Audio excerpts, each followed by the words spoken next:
choice. Good evening. Hey, Oh, I've been in Louisiana all my life. My name is Joe Parker. I live in central Louisiana. We have a mixed variety of Red River Valley land as well as pine rolls up into the piney hills of Louisiana. They're not real big hills, but they have some. A lot of piney woods throughout the state and swamps. And I grew up along the river as a young boy and stayed in the river most of my life, fishing and whatnot, and then hunting with my dad. Uh, I had an interest of sci-fi and that kind of stuff ever since I was a little boy. Uh, and then it rolled into creatures on television. From few shows that had creatures on television. There was only a few, but it was an interest that we would come across. Um, I always had an interest in the field that and didn't know it, but I just did. I didn't. I didn't go looking for Bigfoot. It found me.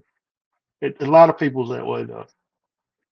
Just and like you you just happen to be in a at the right time in the right place, or the wrong time in the right place, however you want to say it. You know, as a young boy hunting, you getting let out in the woods and just put by a tree and just start hunting as 9 years old, 10 years old, or whatever, and started squirrel hunting, modest, real modest stuff, and it wasn't no known. I have no known anything, memories of anybody telling us or anybody confessing to anything being out there. It was just like we had the woods to ourselves and we went out and done our thing. It was no, just like many people, everybody says, well, I've done it all my life. Well, evidently life changes along the way. Uh, but uh, I have like, it's two of us in the family, siblings, and the rest of the siblings that didn't make it or never was just, they just didn't make it to, they're not here with us no more. But anyway, um, really late in life, I finally found out some information to turn a light bulb on about what to hear, what I'm hearing, kind of give me an idea where to go. I didn't have any. I was around 31, 30 or 31. My father had passed away, so that was over with. And now I'm at 63. So from 30 to 63, which is about 33 years, I just been on my own doing whatever I did and whatever just came about with any kind of research of Bigfoot was due to hunting, just follow up in hunting, and it led over into it. It was not that I was looking for him. It was just the fact that I was in the woods, and then finally a few shows came on and opened up a page in life that would give you an idea what you're hearing in the woods, what it could be in the woods, and that's where it started. It wasn't, and for me, it wasn't this great sighting on the road. Still hadn't been. Uh, I know people seen stuff, but I hadn't been one of them. I've had all kind of other things happen and been very close to them. I had them very close to me, and this was froze and wouldn't turn and look or anything like that. I was just sitting there froze, up against a tree, turkey hunting. You hear something come up and whistle and do different things. And they usually always come from your blind side. It's not like you ever get right out in front of you get anything. My life was just normal like everybody else. I had a set of grandparents lived out in the country with an outhouse and a well.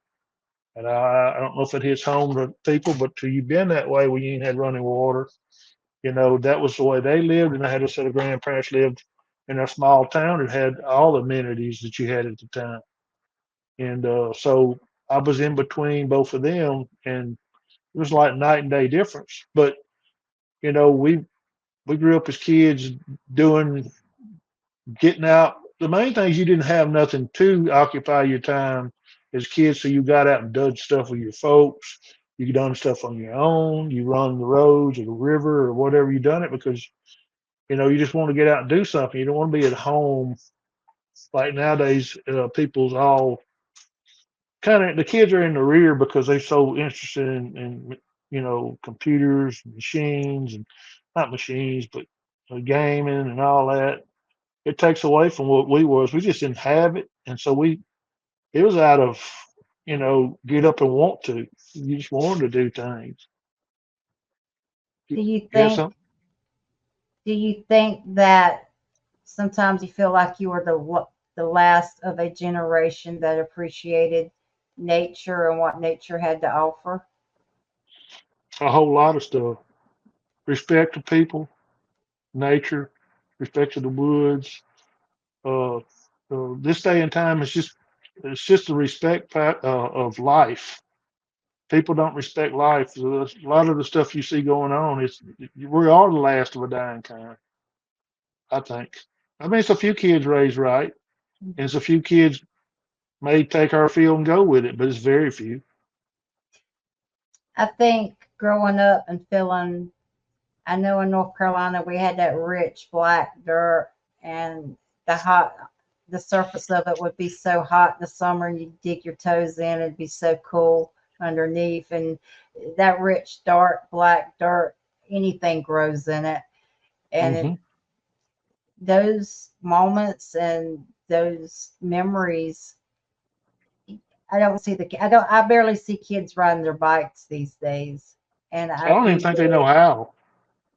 I do believe we were very lucky to grow up in the times that we grew up in, I think so. eating berries off the vine, and being able to Hmm. run through the corn rows, or the tobacco fields Yep. barefooted, and you were just we weren't contaminated by.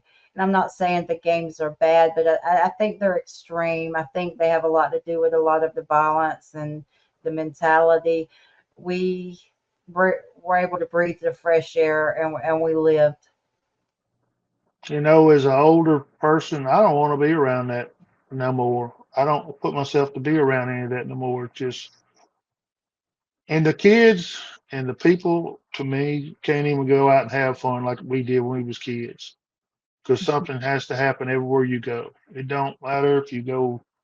If people get knocked in the head and stuff in the middle of a nature park, or they can be downtown Walmart. Just, I often say and ask Pat, I said, think about it. What would you rather do? Go in the woods with Bigfoot with no flashlight or a flashlight, just you and it, or go to Walmart shopping one night? It's kind of like it's just as much chance of losing your life at Walmart or more than it is to go in the woods with Bigfoot.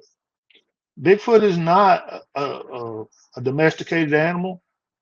And I trust Bigfoot more than I do a horse, if that makes any sense. Because a horse can be your best friend and be one little something happen, it can be the most it hurts you bad fast.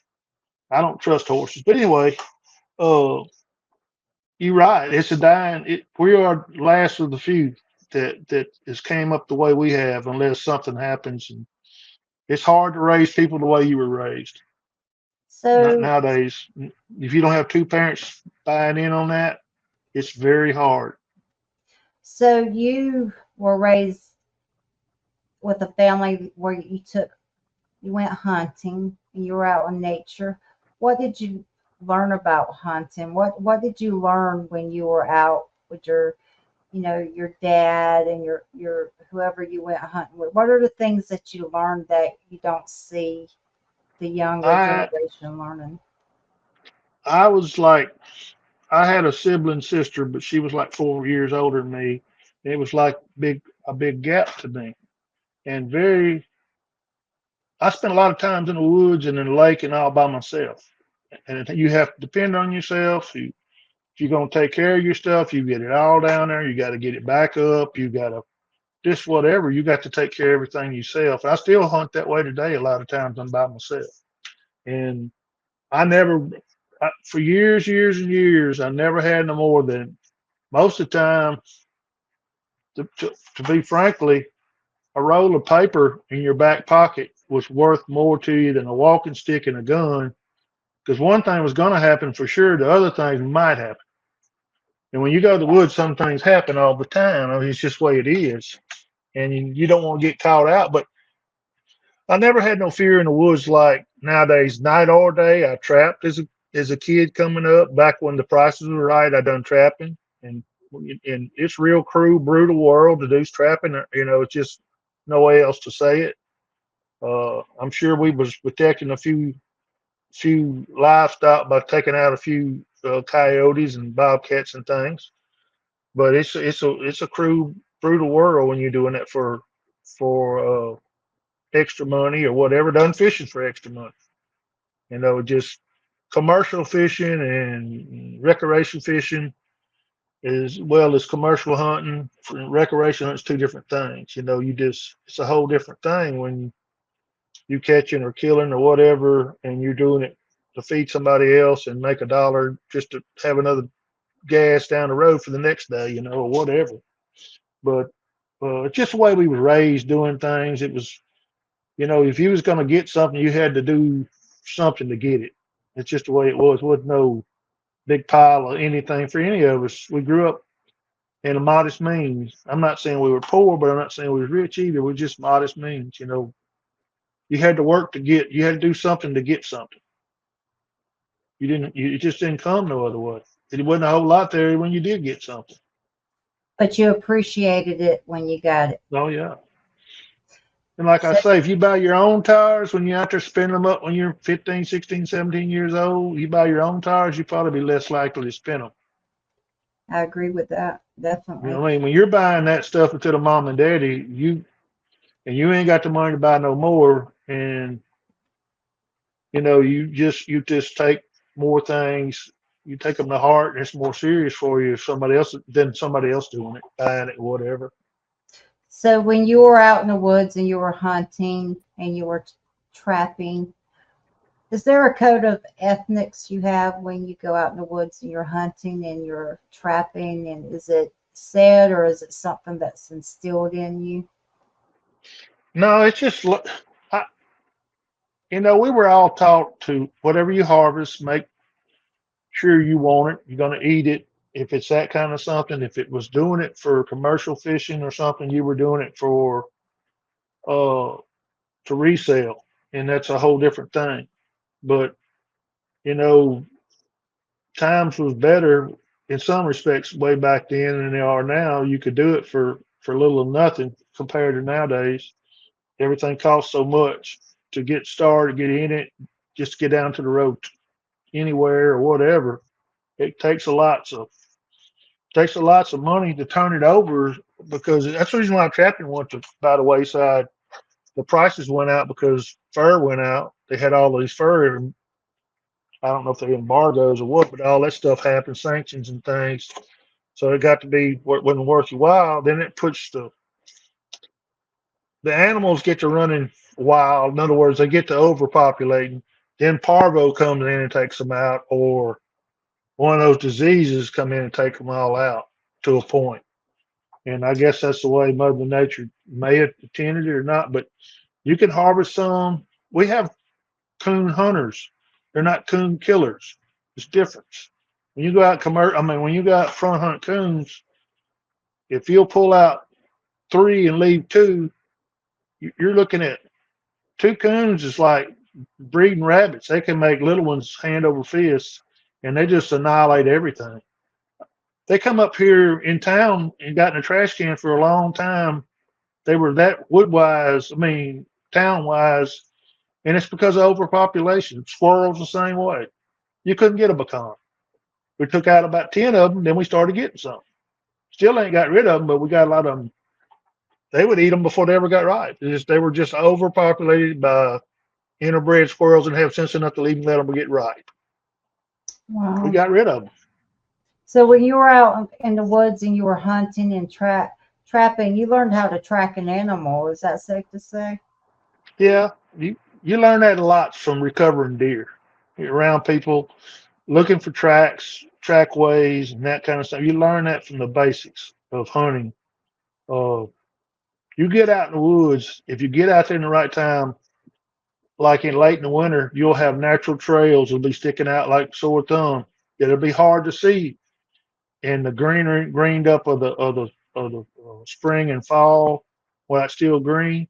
But at the Mhm. end of winter, if you go out and look, they may have water standing in those same trails. It may be dry and growed over with leaves any other time, but they'll be sticking out. Same thing with other kind of tracks and trails and stuff. You can see their sign moving out. And late winter, a good time to be around. You can read the woods. Around here where you got so many pine trees, you're looking for lighted areas where hardwood trees are growing. It's not a hardwood habitat like you got, or it may be running for miles. Same thing, bottomland. Ours has got a little drain or a valley, or a bigger drain and valley. It's going to be hardwoods, and the rest of it predominantly is pine trees. You just have to learn to read the woods. And when the leaves are off the trees, it's a lot easier to read them. You can read them on a aerial map. It's the grayed out areas you see, or the brown areas when it's a lot of pine trees. That's going to be your hardwood. Just looking on I learned so much looking at satellite photos, saved me a lot of steps. Venturing across the countryside in LBL with a walking stick, and I had a hill uh, chest pack on, and I was taking care of myself with what was in it. But just reading these mapping and stuff, and elevations and stuff, you can pick out the land if you just stick to it, and it'll show you the deviations and stuff. I would have never done that probably if I hadn't been able to read the terrain with like two or three insurances besides just striking out. I wasn't Lewis and Clark and that dude, or just you're going where you never been. I might have went where nobody else had been, but I wasn't doing it in the blind, so to speak. It just you just pick up on things as you go. You either get smarter or you stay dumber. One, two. You either get ahead of the game on some of this stuff and make sense out of it and try to figure out what's going on, or you just like never get caught. I mean, you just stay in the rear and you just got your head in the sand. I just like this whole feel of what we're getting into. You can't classify these things like you think. You can't classify what's going on like you think. It's just got so many curves. It's too many curveballs in anything going on. You can't blame everything on Sasquatch, Bigfoot that's going on in the world today. You might try. Some people might say it's them, and people don't believe in Sasquatch. Well, golly, that ain't nothing. We could just start that other side of the track with the dog man and all these other paranormals and cryptids. If you don't like Sasquatch, you sure ain't gonna want to hear the rest of it. And that's what I tell them when I have people's naysayers. You don't you don't want to hear this. You sure don't want to hear the rest of it. And that's just Girl, me. Go ahead. I'm sorry. I've lost my trail again. it's okay. I'm putting you through heck. I know. No, you didn't. You put me through heck last night with Patricia's interview. You naughty. Well, so growing up in Louisiana, I don't deny it. Growing up in Louisiana, spending all that time in the woods. Now that you're in the Bigfoot community and you actually go out, you've had some experiences. Is there ever a time in your childhood that you look back and you say, you know what, that makes sense now? That could have been one. I'm not a great recovery of old happenings unless it was major something went down. I don't have a big recovery of things. Like I say, I might have lost a deer or two along the way that might stand out as something suspicious. But I didn't have most of that stuff didn't happen when I was a child. I don't remember. It happened later in life. I had things I couldn't explain happening. Uh, up in age in my 30s, 40s, 50s, that's when I would have stuff that I could remember happening and say, what the world that was? That don't make sense. That's Well, the kind of stuff, go now ahead. did you have Bigfoot on your mind then? Because I know we're going to start to trail into. Mm-mm. No, So what were those things that you look back now and you think, ah, when you were in your 30s and 40s? I think things like tree limbs popping and falling, or just different sounds you would hear. You just take it for granted. A limb fell out of the top of a tree. You don't realize it might have been thrown, or it might have been a rock, or it might have been something different. Or it's just a lot of little things that you didn't even if you don't open your eyes to it, you just don't see it. You're just like you're plowing through and you're doing what you're doing, but you're not. Your mind is not open to what caused that there. That don't make any sense, you know. And then when I finally got my eyes open to some stuff, I started looking for things. I started listening for everything, and it made more sense to me why I got whistled at here a while back because I was sitting in the woods. In my mind, when I'm hearing that, this is my mind, and I had different things happen. But you know, if I hear a whistle, it's like if I'm in total ghillie suit and I'm turkey hunting, they're easy. Not that I'm a great caller, but maybe I was still just long enough to them not be able to see my area, my advantage point. They couldn't see it because it was under a little fold of a hill or behind a tree or something. And they're easing up there till they get close enough to then they're seeing this ain't what it's supposed to be. And they whistle to back everything to back out. I don't hear them coming. I don't hear them going. I just hear the whistle. I don't hear you know, until you start camping in the woods at night where they got them, you don't hear as much of that stuff as you. And nighttime is a whole different thing.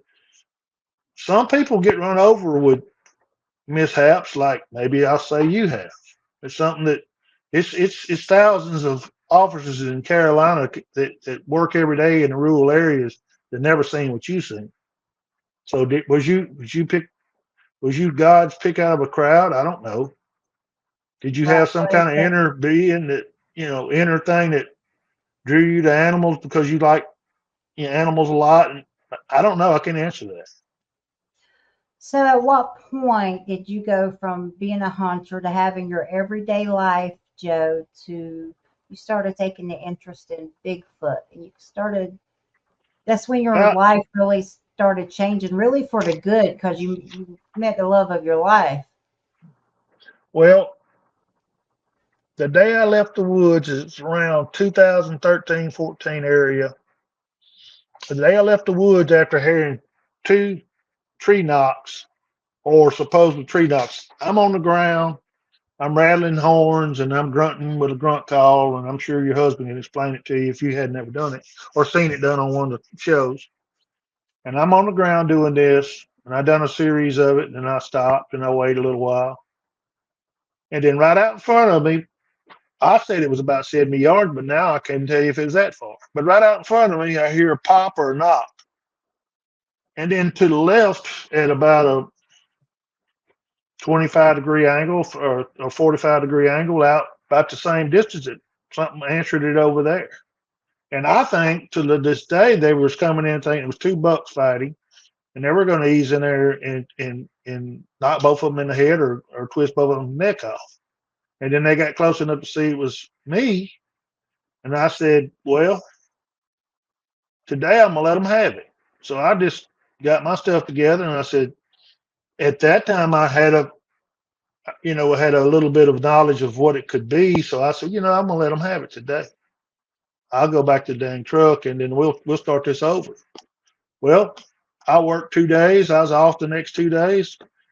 I'm climbing up my stand. I think I was working nights. I'm climbing up my stand, and as I'm making my first step on my stand, I hear across the field, it was a hay field there where I was hunting on the edge of. I hear a wood knocked in. Whatever was surveying the property, the field, or whatever, I heard this big wood knock, and it was a good long ways away, but the wind was blowing toward me. However they did it, they knew I was in the field. And a lot of times you didn't see nothing else when they were around either. And Right. the year I had that stuff go on when I was on the ground, I don't know if they had a lot of acorns in the woods, which that's my suspicion. It wasn't on my property; it was an adjacent property where they have a hardwood bottom with acorns, and the deer was in there pretty thick. And I think they were working their way in there between what deer they needed and the chicken house business and all this other stuff to get proteins in the wintertime. They were just in there for a while. I don't know if they stayed in there. I did hear weird sounds going to the stand at daylight and stuff where it sounded like an owl, but it didn't sound like an owl. It sounded like a crow, but it didn't sound, or a coyote, same thing, but it didn't sound like a coyote. But they were around the field. And I could sit there and tell you that, okay, At my property, it was nothing to see an uncommon owl. When you get there, an owl in the middle of the day go off. But I've seen one fly right up there to me, knowing it was an owl too, and it still didn't make no sense. Owls like the voodoo of the woods, eyeballs of the woods. I mean, they fly right up there and light in the tree, and you're thinking it's 2 o'clock in the afternoon. They shouldn't even be moving right now, but he was. So it's weird the way things, gets around the woods. There's a lot of different things. I had stuff creep in on me that I never seen, and I've lost time with it. Like it's like I can't remember it like I used to could what had happened.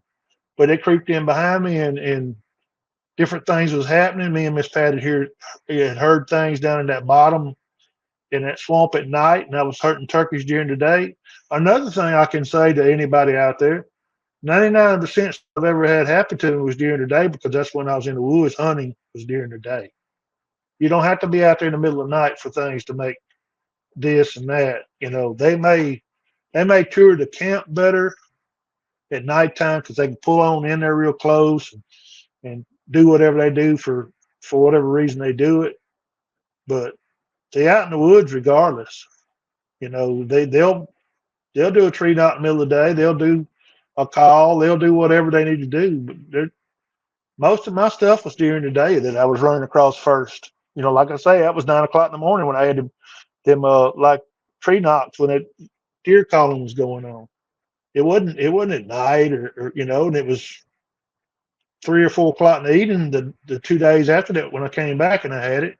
And that winter went away, and then the next spring before I went out to some government land looking for turkey sign, and I had more knocks.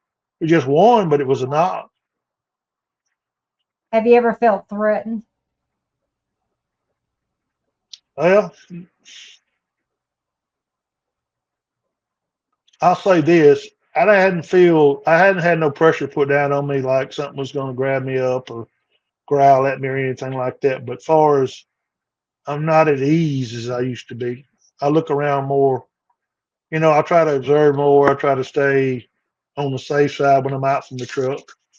Uh, Watching for both of us and looking for both of us. I try to keep both of us safe. Uh, Sometimes I'll leave her at the truck nowadays and I'll make a round walking. And I'll go because I'm in a little better shape than she is. So I'll go out and make a round looking and stuff. And at nighttime, we stay close to each other. If we're doing thermals or anything like that, we don't get far apart at all. Which, So, go ahead. well, I think that's awesome because I sure do love that lady. So, at some point, you pieced it together and you started Hmm. started getting involved in the Bigfoot community. Hmm. We, like I said yesterday, I was talking to you. I had the knowledge of different things. Grew up in the woods and being out in the woods for years and years. Out, you don't. It's hard to say unless you live in the woods that every rock is there and turned over every leaf.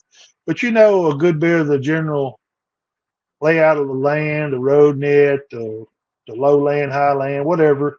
You know a good bit of that stuff. You know where stuff usually comes from. It's creatures like a lot of creatures use the same paths. They just do. Creatures of habit. It's a lot of places on water and on land that every year migratory game is going to go to that spot, and the deer's going to filter through there. The turkeys or the hogs are going to filter through there. It's just game trails has been like I can't explain why and how it works, but it just does.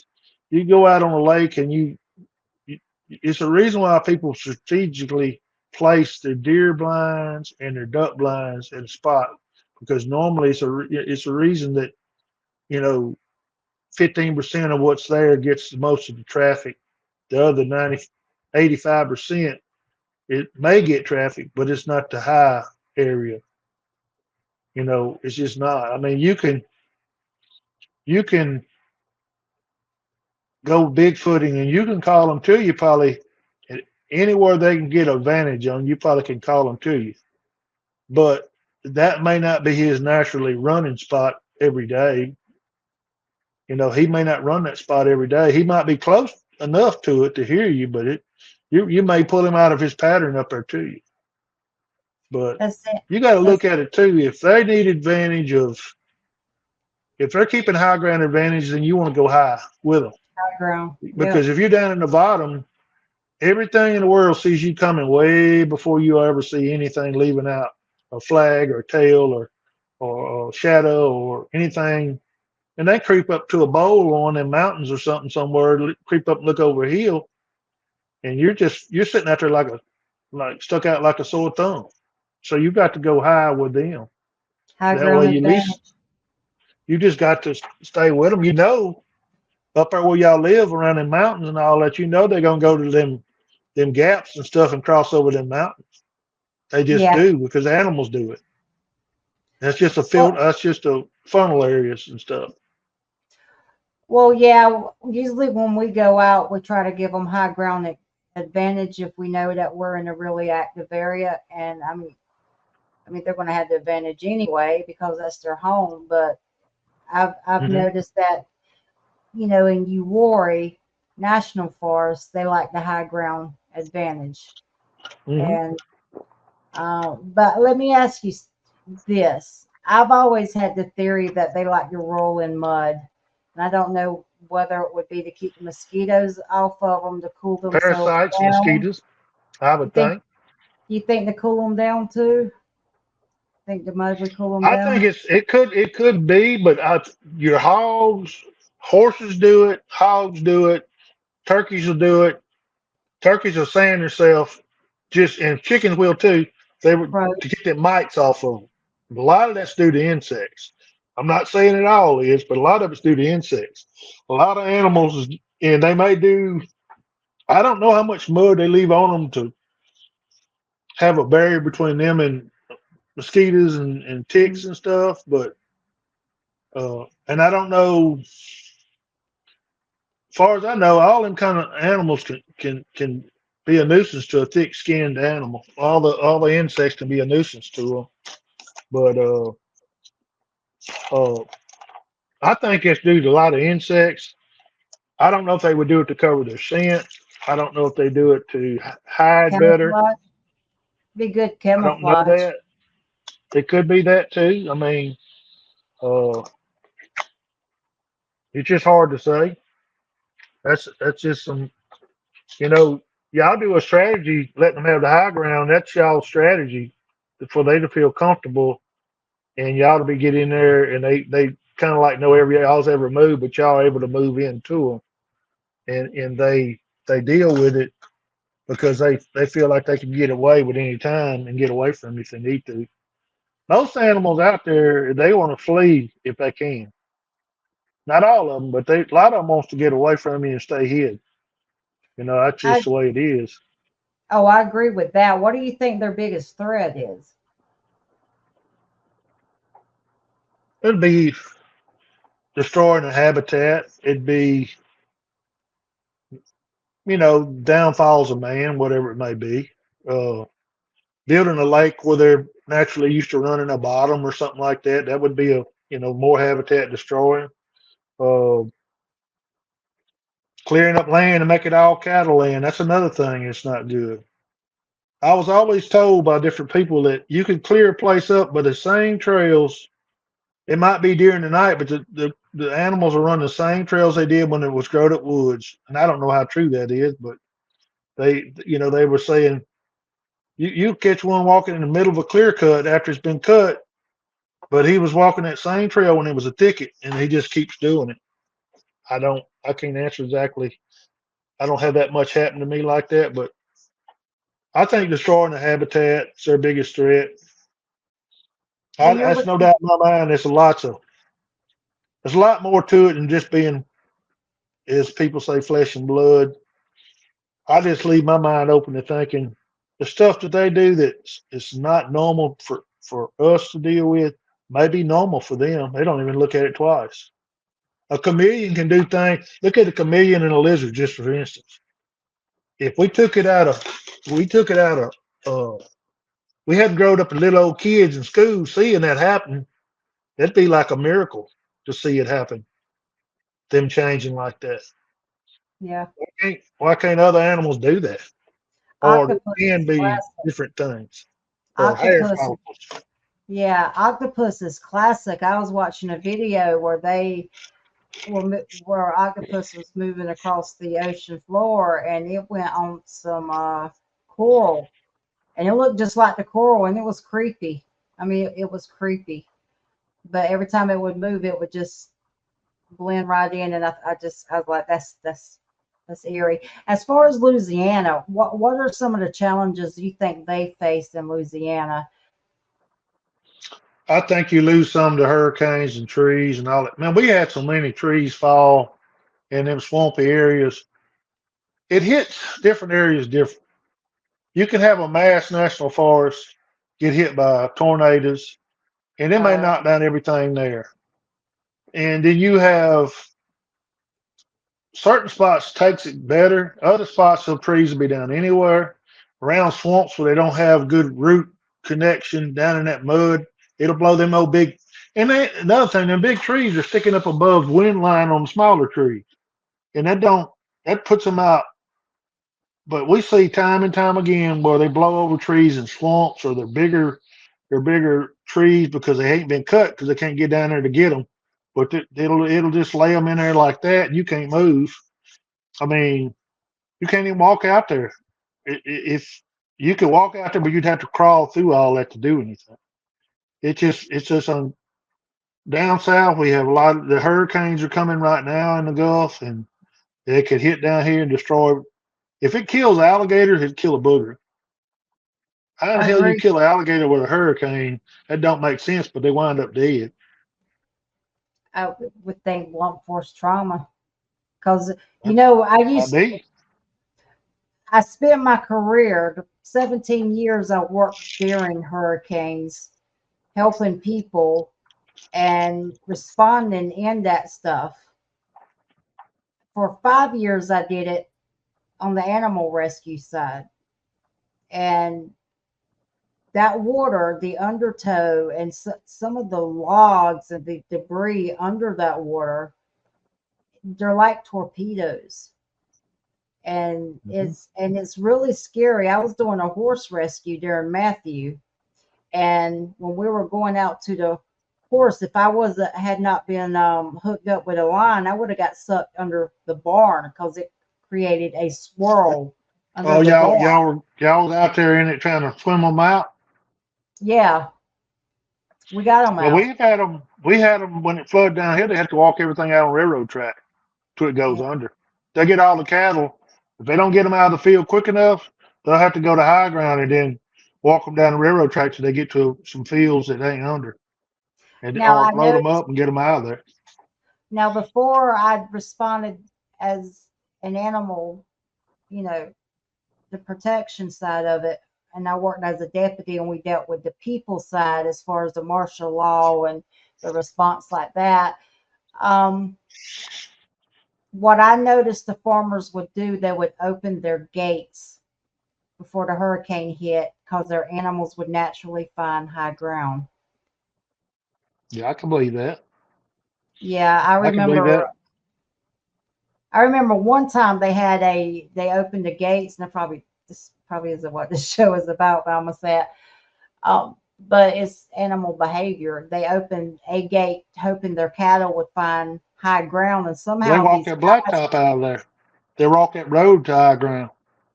these cows stuffed themselves into this single wide trailer, and I mean they were stuffed in there like sardines, and some of them died, but they They somehow crawled got up into one. they got into and it was just because we would have to go with them like after a hurricane. You see the X, and you might see a one or a two, that means cleared, got three people out. Or if you see the X and the O and the F, it means cleared, fatality. Hmm. We used to, yeah, anyway. But yeah, I have always been had a curiosity about what happened to them, and people always says, well, they're smart, they'll find high ground, but that's not always the case. But then you're going to have someone say, well, why didn't we find the bodies? Well, do you find the bodies of all the, you know, How many all the bodies have other? you found in your whole thing, whole career of humans in the woods? and there's millions of us. Honest, I've had to dig two up in the woods, but That's two out of but millions. we were directed to go there and find them though, and we Oh, had I dogs. know, but I'm just saying. People say they never find nobody's. Well, they don't find us in the woods either that much, and it's just how many 2 billion people on Earth to 10 billion people. I don't know. It's some ungodly amount. We looked up because we questioned it at LBL. It was like 1,200,000 or something people went through there in a year's time. Never had a clue there'd be that many people go through that place. That's a lots of tourists. That's a lots of people commuting, whatever.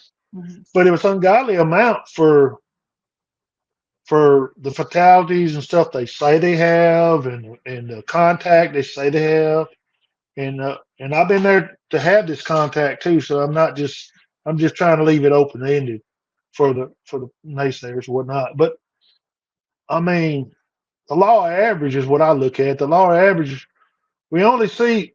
Me and Miss Pat was talking about the other day. She's only seen one mink in her life. Have you ever seen one? Mm-mm. It's like No, rattlesnakes and stuff. I've I've only seen one fox squirrel in my life too. So Well, and there are millions of them too. And there's mink are way less popular being out during the day, but for me, it would be like seeing anything down here like that y'all got. We don't have, but we got tons of fox squirrels in every yard in the city or around the city. The cat squirrels or the gray squirrels is what we have in the country or in the woods, But the numbers, I guarantee every now and then something's found that you just don't never know about, or it's dug down and hid, or something like that. I don't know. I don't know what people are told. I mean, I think we fall short on us uh, being able to show this evidence, and it's taken from us and hid or thrown away or burnt or whatever they do to that stuff. Would have got run over by a truck or something like that. I'll be honest with you. I don't. There was a time I called myself a researcher. I don't call myself a researcher anymore.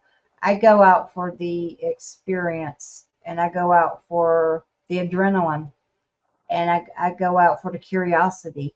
I don't I don't think I would if I had tangible evidence unless I sent it off for a DNA sample, but we already know what that'll come back to or allegedly comes back to depending on Let me who tell you you are. something about that. A DNA sample. Hmm. My problem is with it. Nobody's asked. Okay, it's a human side in there. Where is this human from? If it's from Asia, stems from Asia, or stems from here or there, yonder, somebody needs to research that side of the sample. That's going to tell you a whole bunch whether it was Indian or if any of those things can be separated out, or it being Asian or being this and that. Well, if you got a Bigfoot sample in Little Rock, Arkansas, or Winston Winston Salem, North Carolina, and you got Indian DNA on the women's side in there, or man's side, whatever which one it is. Most times it says it's the women. How in the heck have you got such a percentage of Mongolian in there, or whatever it may be? If it come across a land bridge and all, like they say, then what's it doing over here in Winston Salem? I mean, it's But more to the research. It's more to the research and just saying it's big. It's unknown and it's a human DNA. What is that human DNA? In my opinion, do do you think that most people when they go out and research, do you think they're trying to prove it exists, or do you think they're trying to prove to the world in general that they're not crazy for having their experience or believing in something? personally speaking, the way I think about it, we enjoy getting out. That's one thing. We enjoy getting out. We enjoy meeting people and camping with people, and we g-haul with some and some we don't. We like different things and other things we don't. But take for instance, we're going to have a Bigfoot conference in my hometown the weekend of September 7th. We're probably going to be in South Tennessee at another one because our friends are going to be there that we met years ago. Because our life is entwined together, just like an RV camping group, or me and you talked about yesterday a little bit on Miss Pat Steele.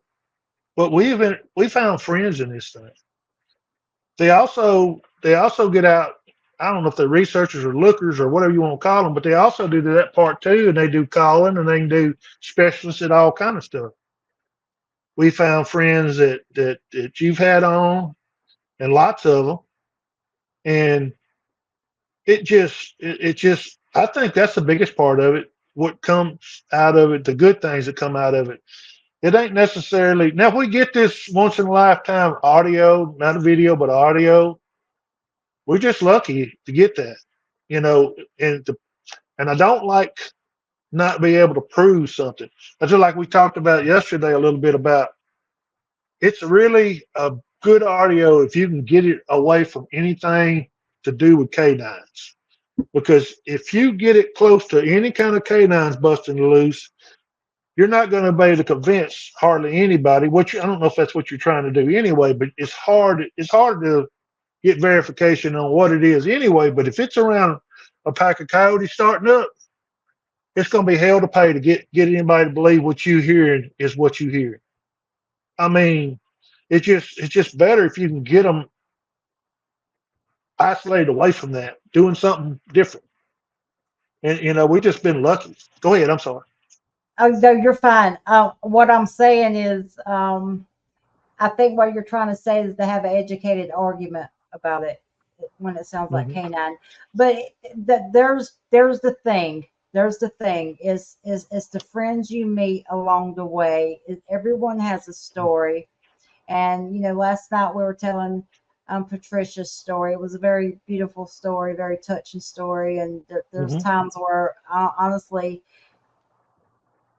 I'm like the ice queen, but there was parts of her story where I had to hold back my tears that I just anyway, it's the friends you meet along the way, they become like family and you start meeting the people behind the story. It it made a difference in your life.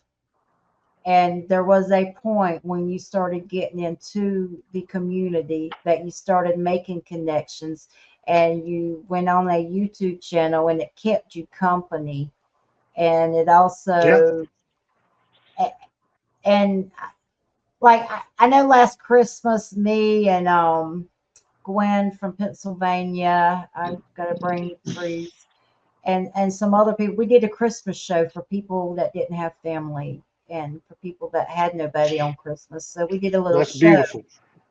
Well, I want to do another one, so I'm looking for volunteers, but whatever. I'll put that out later.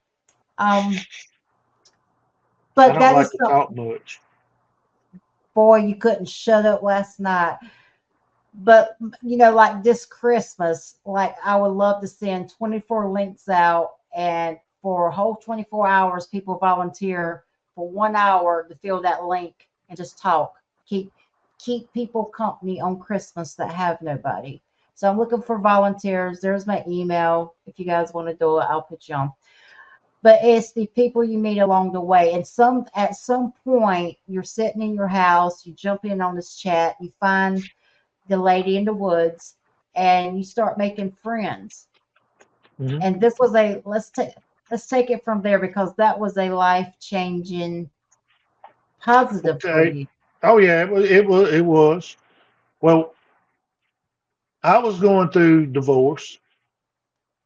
Miss Pat it went through her, and everybody in there, if you got to looking, they've either been through mental stress or physical, needed Life battles.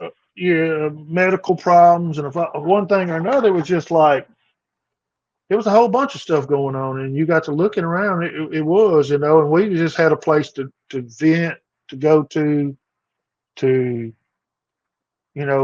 be around friends, Facebook friends, or YouTube friends, whatever you want to call it.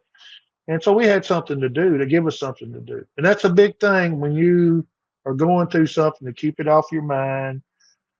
uh, we all had something or another going through our lives and stuff, and it made time go by better and faster sometimes.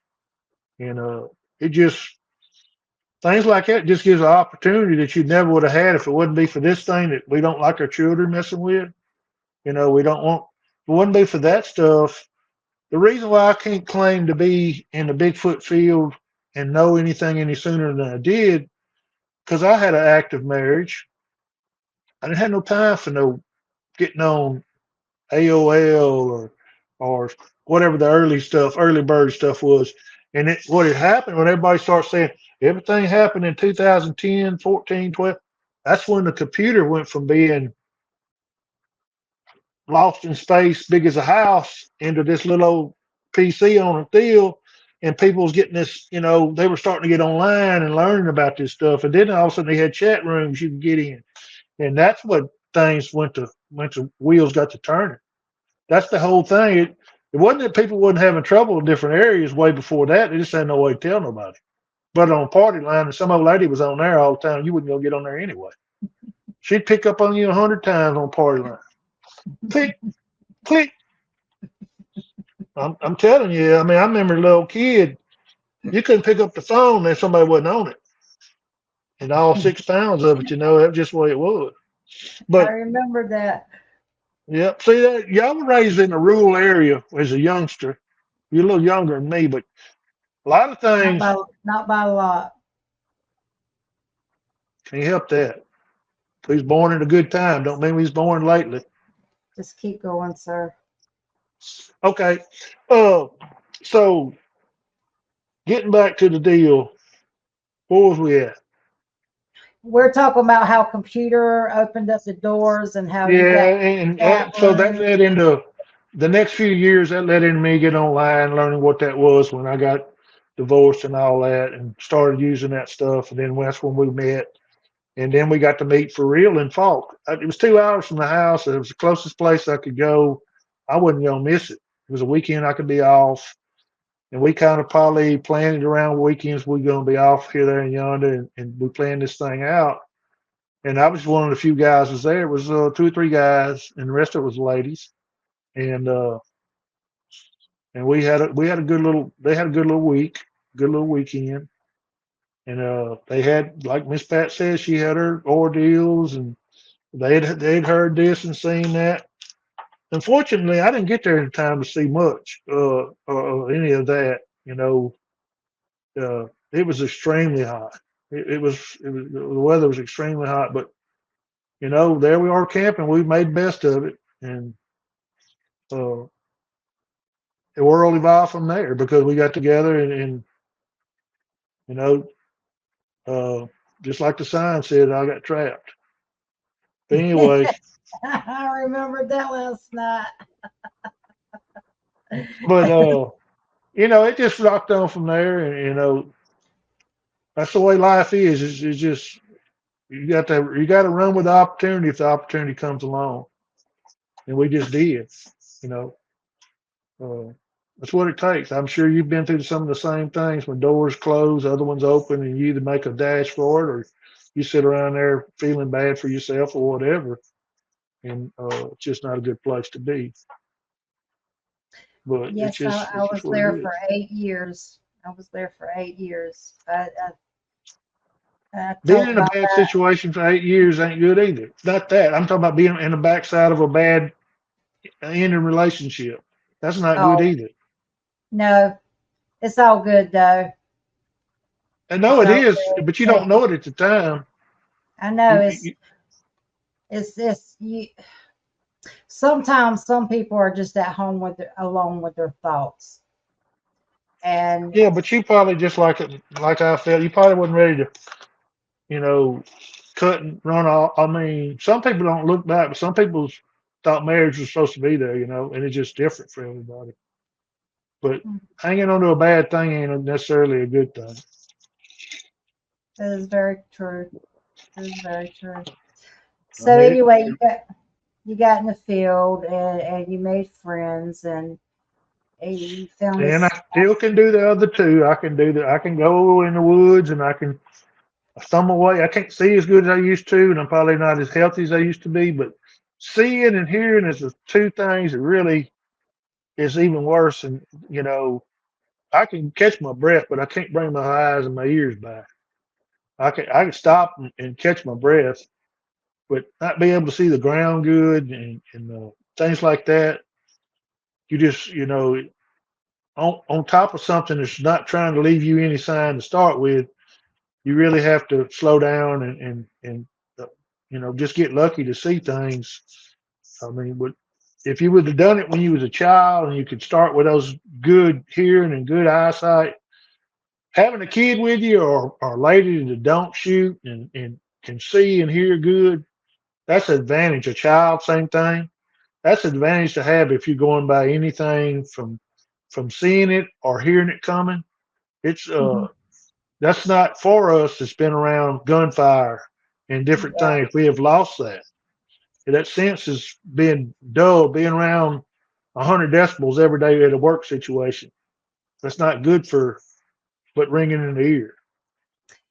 that is very true. If you're in the house and you're a fly on the wall, my husband and I both been around gunfire most of our lives, and he's like, "What'd you say?" And I'm like, "What?" He's like, "What?" I'm like, "What?" Then we start yelling at each other. It's like, "Why are you yelling?" I'm not yelling, but yeah, that's hearing loss.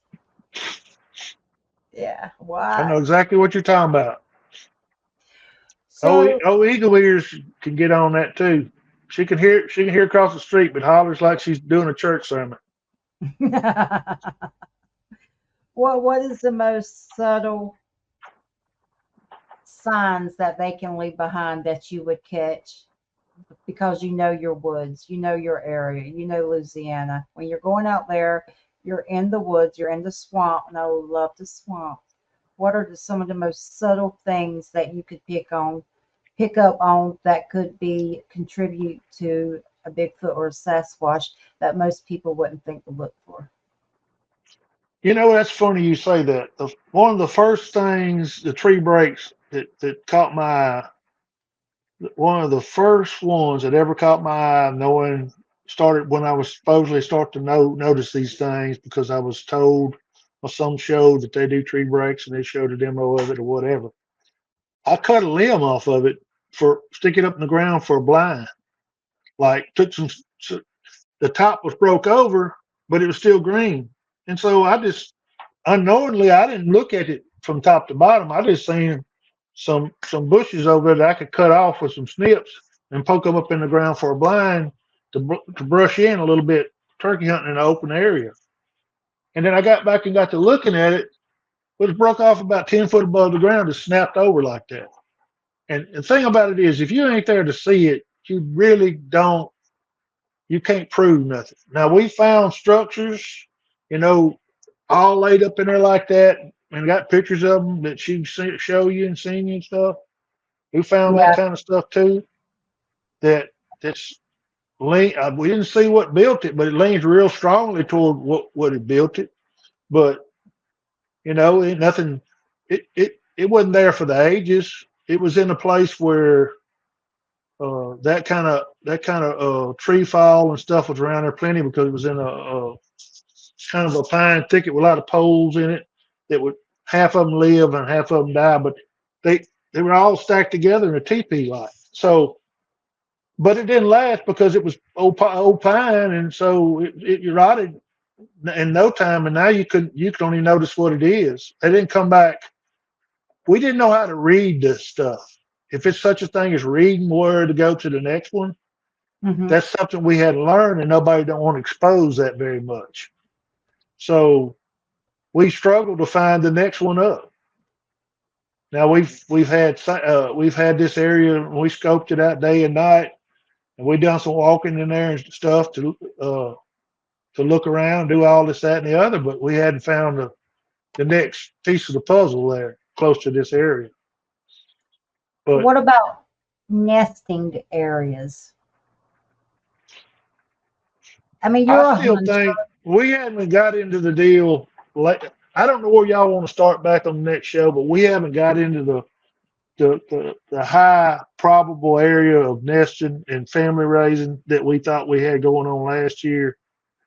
Uh, but we went out the first part of this year back to that same area, and we couldn't find nothing that was really uh, that let us. We didn't find we didn't have the audio we did before, so to speak. So we started branching out to try to figure out which way they had gone or maybe they went to. So we went next to a clear cut up on a hill. We eased off of it and we done a wood knock actually, and ever so slightly, just not far from us, was a little light tap come back, Wow. and that was one of the most subtle things that we've ever had. That we both heard it. It was very very subtle. It was like, and so that gets me believing maybe you better off not calling. Maybe you better not take a club and beat a tree. You might ought to start soft and then build your way up because you could cause. It's like, if they're real close, why would you? If you're going to holler at you, I mean, you're going to talk. If you're 4 foot away, why would I holler? I would just speak to you. And if you're going to holler and they supposedly know where each other's at, you're kind of telling that you're not what you say you are. And, you got to read that stuff. Well, maybe I ought to start out light, then work into heavy if one ain't right nearby, and then I'll work into getting more aggressive. If they nothing answered, well, I'll get a little more aggressive. Maybe they hear it a little further out. But a Do lot of you think things, go ahead. do you think they study people? I'm sure they do. I'm sure they watch us way more.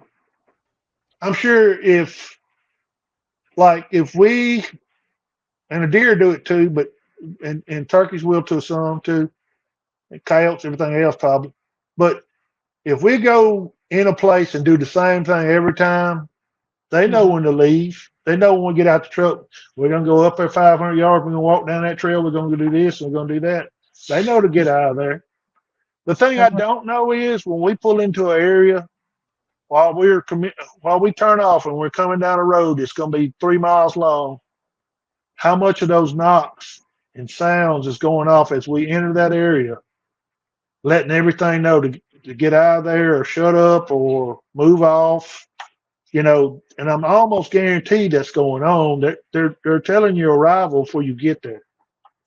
Exactly, and that is a You know, very you, good you point. you'd have to have your audio out ahead of time, leave it, them not watch you put it out.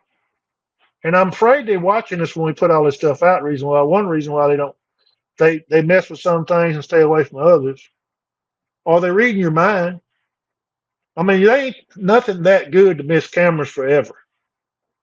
They would have to stick out like Christmas ornaments on trees for them to miss them all the time and just trip them when they want to. Or they reading your mind when you go to the woods that you're putting it out. They got to be getting a tip from something. You just don't get that lucky all the time. And I know people's got a few pictures, but out of millions of game cameras, you'd think it'd be a whole lot more. And Do it's a you lot of upset conditions in the game pictures that people don't, they're white outs and dark outs that people people don't even say nothing about it, but it could be them doing it. do you think that um so I've heard that some people are marked, so they have more experiences than others. Do you think it's because they've studied that person, or do you think it's because that person's a creature of habit and they're easily predictable? That makes them I don't know. different. It's either one of those. It's almost like some people's just like I don't know if to say they're in the know and they they know that they're in the know of it, or they sense that they're a dog person if they're a dog person or a Bigfoot person. It's some way they present themselves to different people multiple times, and the other people ain't never seen nothing. Or but it's also times with me and my friends talk about this that we get sounds we get movement that we should be able to see, like I was telling you last night, and we ain't seeing it. And I've heard 1,000 stories where somebody was looking and something made a little crack, so they looked off and they looked back and it was gone. Was it really gone, or did it just cloak? That's a That's whole that's something everybody wants to say it's going. Did you hear it walk off? If you hear it walk up, did you hear it walk off? No. Well, you looked off for a second. Did it cloak? We've heard people say they've seen them be walking and go into cloaking on the walk, on the move. So I don't know any of that. I'm just saying, in that respect, if you're watching some kind of creature over there, booger, and you done got too close to the juvie, the mom, or whatever it is. So something's got to distract you for that to get away. So they distract you. He can get away by running off, ducking down, or maybe just shifting into where you can't see him anymore. I am going to go to my avatar because this camera is killing me. I'm sorry. Well, I'm going to tell you where my interest is. Their behavior is where my interest is, and their nesting sites. Those two things have always been an interest to me. And being someone that has been in the woods your whole life, we have probably been around those more than we realize. Hmm. And we've actually been lucky that we weren't chased out of the woods. Where do you think the ideal nesting place would be other than high ground? Do you think it would be somewhere like the kudzu Like y'all were talking vines? about in them, actually, one of them saw, uh, one of those, sawbriar thickets or kudzu thicket. Yep, A kudzu. kudzu is the most hideable. It's like tank netting on drugs, or something on steroids. Dang that. A kudzu is the most hideable tunnelway known to man. We still would, if it, you could result to, you could travel from kudzu probably from Mississippi to your house if you found the right path and stay hid from daylight all the way through there. It's just ungodly the way it does and how things can live under it and over it. I don't know exactly the values of the leaf for its nutrition for animals, but it Is definitely has a ground cover asset it out of this world. is a Chinese medicinal herb, and when it was introduced to the United States, they planted it for livestock. They brought it into the South for a cover crop for the livestock, and they did not realize it was going to be invasive. Invasive So, species.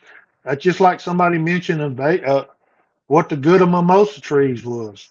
It's an invasive tree though. Once it gets started, you like can't get bamboo. rid of it. They got we still got mimosas ain't been here 40 years. Still a dormant seed comes up every now and then in these yards around here. Well, But at the time, go ahead. I know on the kudzu vine, the root ball can get up to 7 pounds. Mm. So you can slap concrete on that bad boy, and it still could force its way up through the. It's not. It's like there by goats. Yeah, it's those different kind of invasive species, just like that certain kind of fish we got now that's killing everything. It's just like they don't call them invasive for nothing. It's because they can live through anything and come out the other side with more of them. Uh, but they may have usage in any of those things, but you have to study at them long term to figure out how what's the give and take on the plus and minus of having it in your I don't know what you want to call it in the ground or Environment. in the water or anything. You'd rather have the negative effect of the original ground or water than have that species around here now. It I just it always just said if it wasn't meant to be in the environment, don't bring it in. no. I mean, the devastation that the reptiles has done in Florida and in different places, it's It's the only thing keeping them from going further is just the weather in the winters and stuff. What winters we have.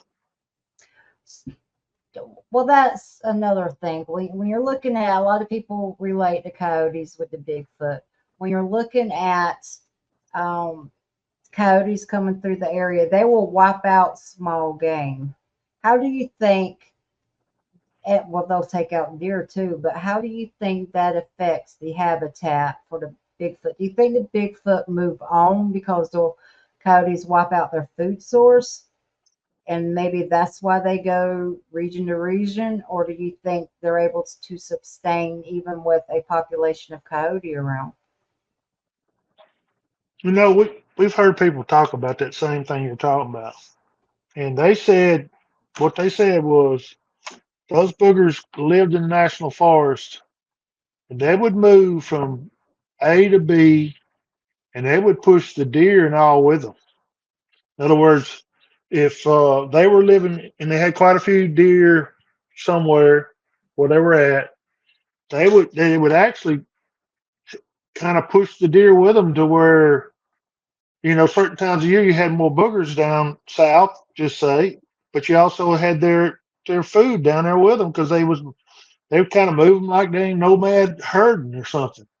But how do You we know, know they, I mean, was that witnessed or is that just a the theory? way I always understood it, it was either a mailman or a UPS type guy or something had recognized that happening by seeing this and that happen, and they were like, that was the way it was presented to me.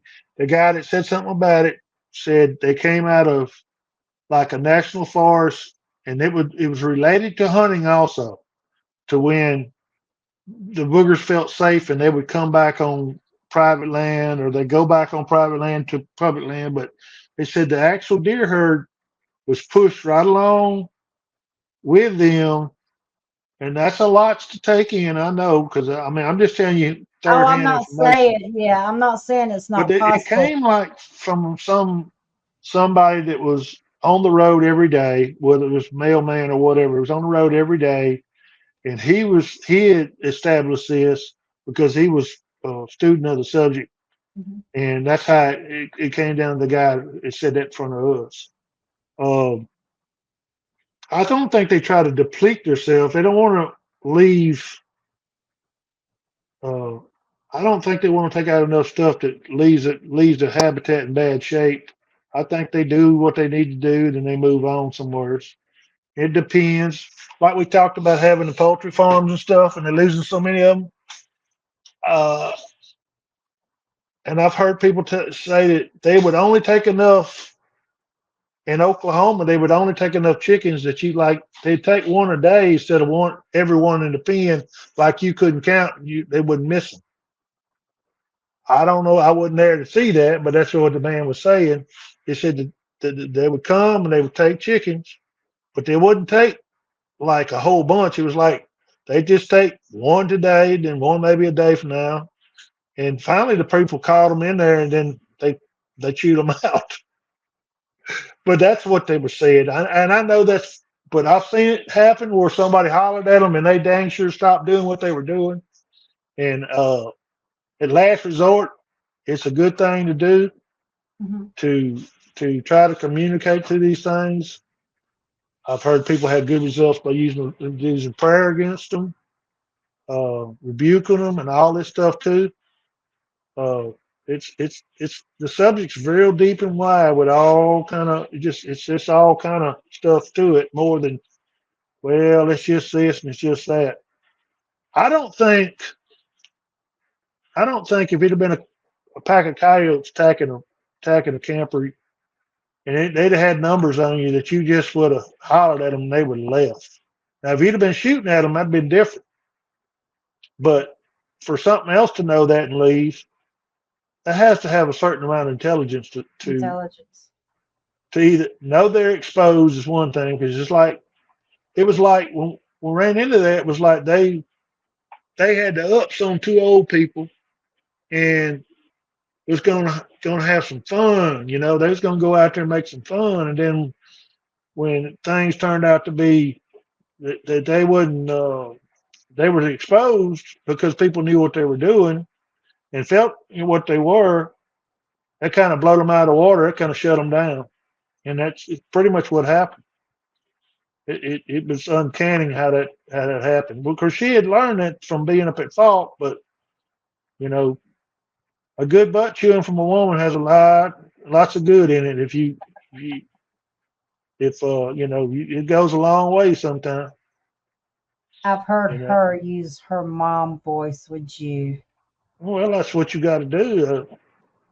Uh, they came there messing with mom, and they leave there messing with her too. They'll leave from messing with her. I mean, I bet your grandma's put a fear of God in both all y'all before. So, Oh my word, yes. We may have to pick our own switches.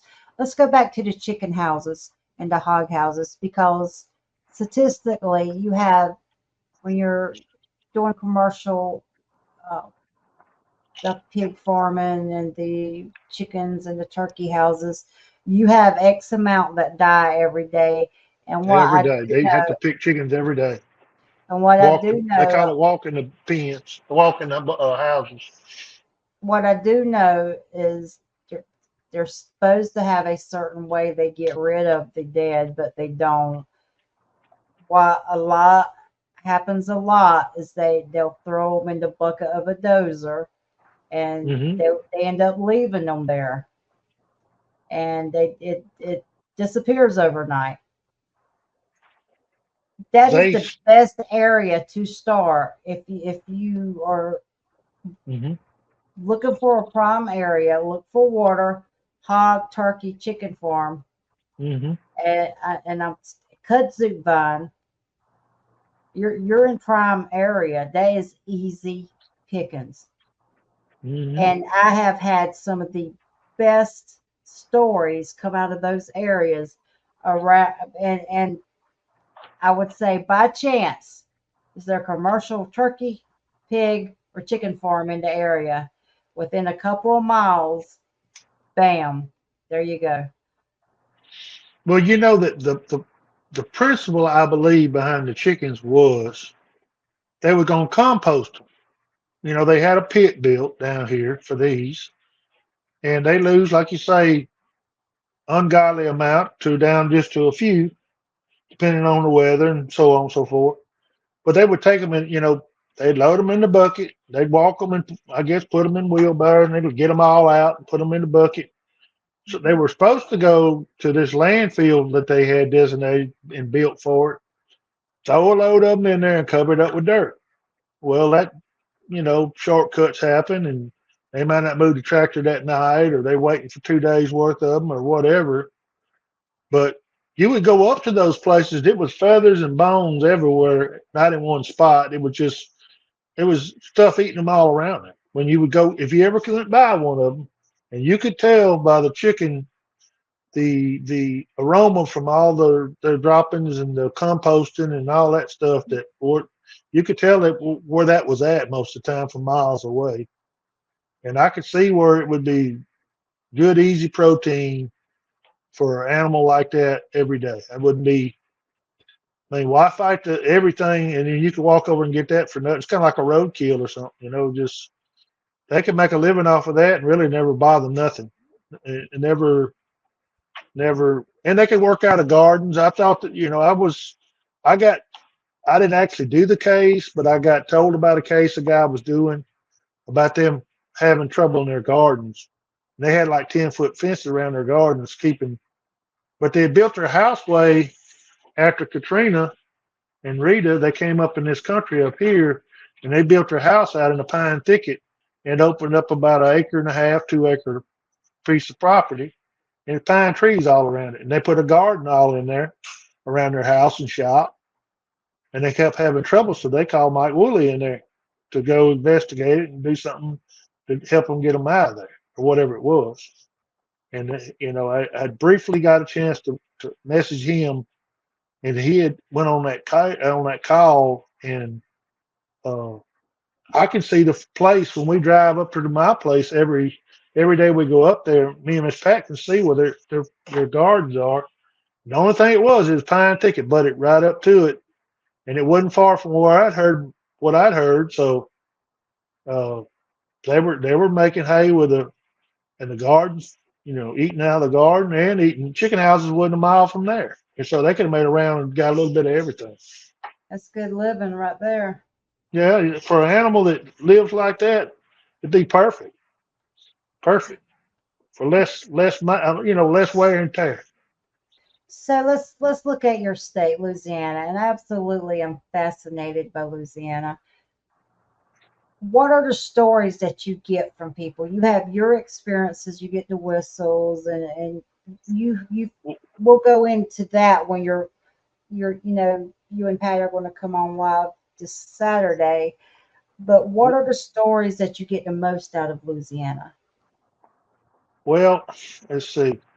First thing, when you look on a Bigfoot atlas map of the United States, at this point in time, you can't put another one over the top of the state for whatever reason. They're overlapping over the whole state, like we're some major, Thoroughfare. uh, yeah, we're some major business. And I still stick to saying there's more of them now than it used to be.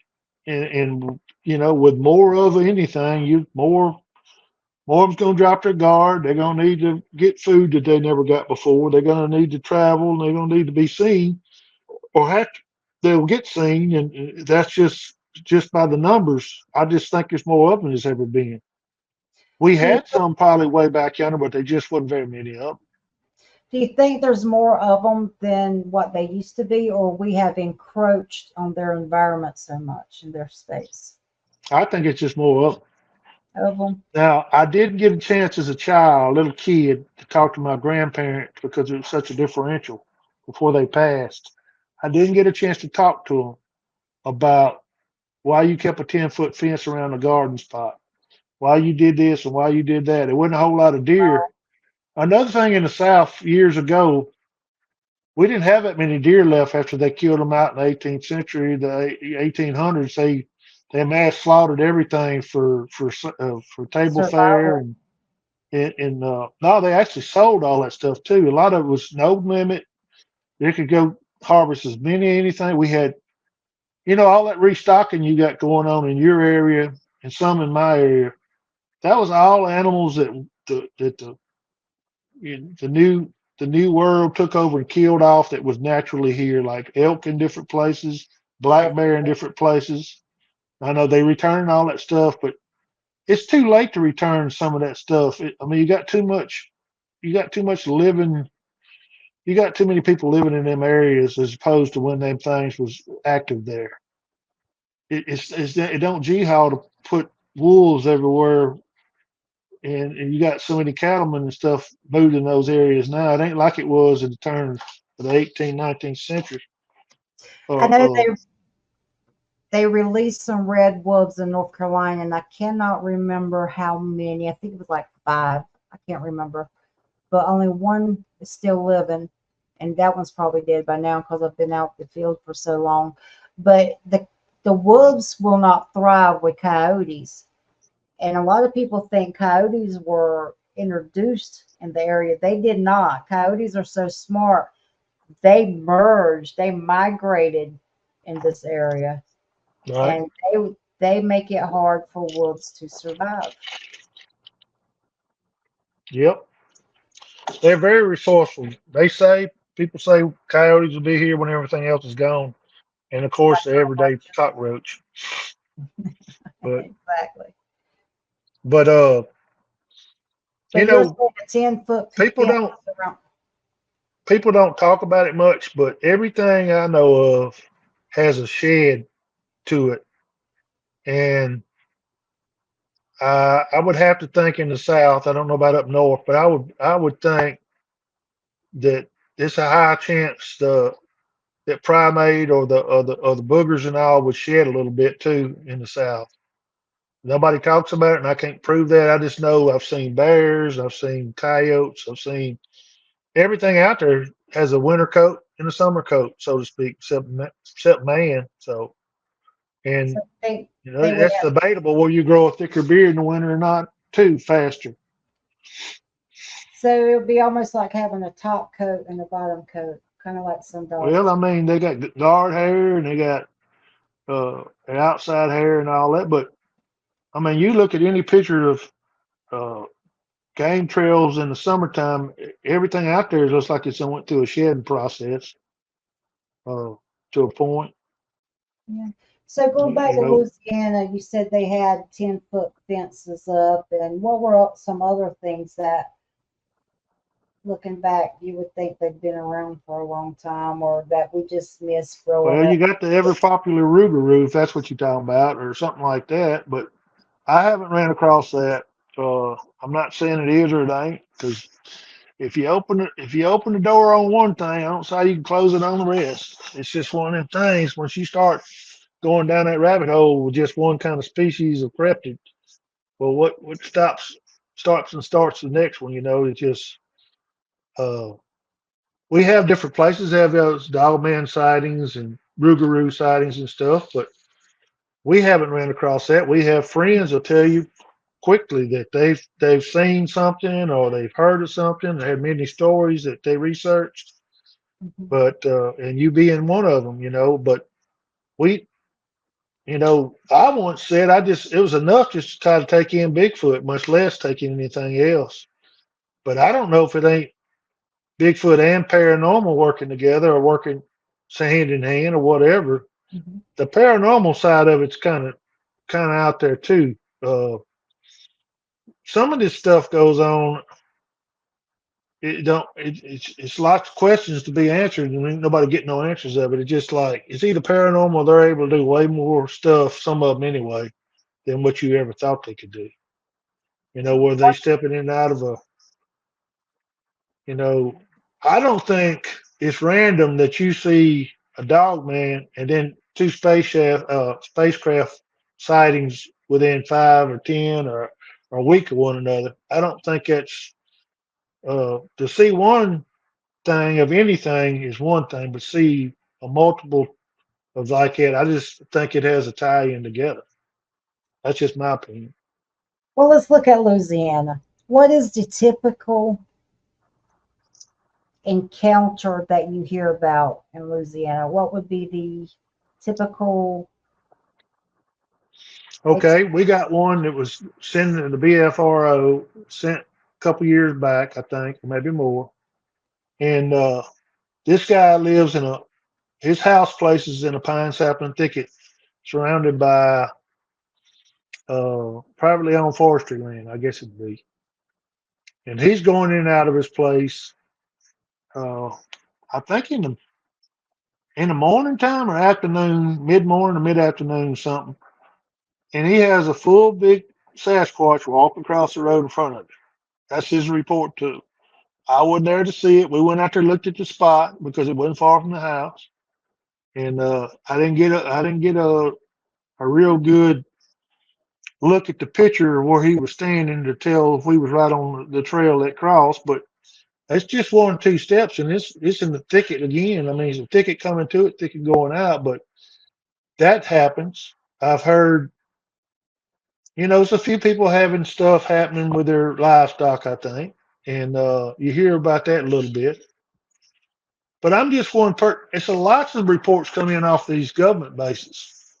Uh, I've yes? talked to people about that, and they was Fort Polk's down here, and you got 3 or 4 government bases, and they people from time to time have cryptid stories and Bigfoot stories and paranormal stuff too. So uh, they got different entities or whatever. That's what their stories say. Now I'm not verifying none of that. I'm just saying that's what they say.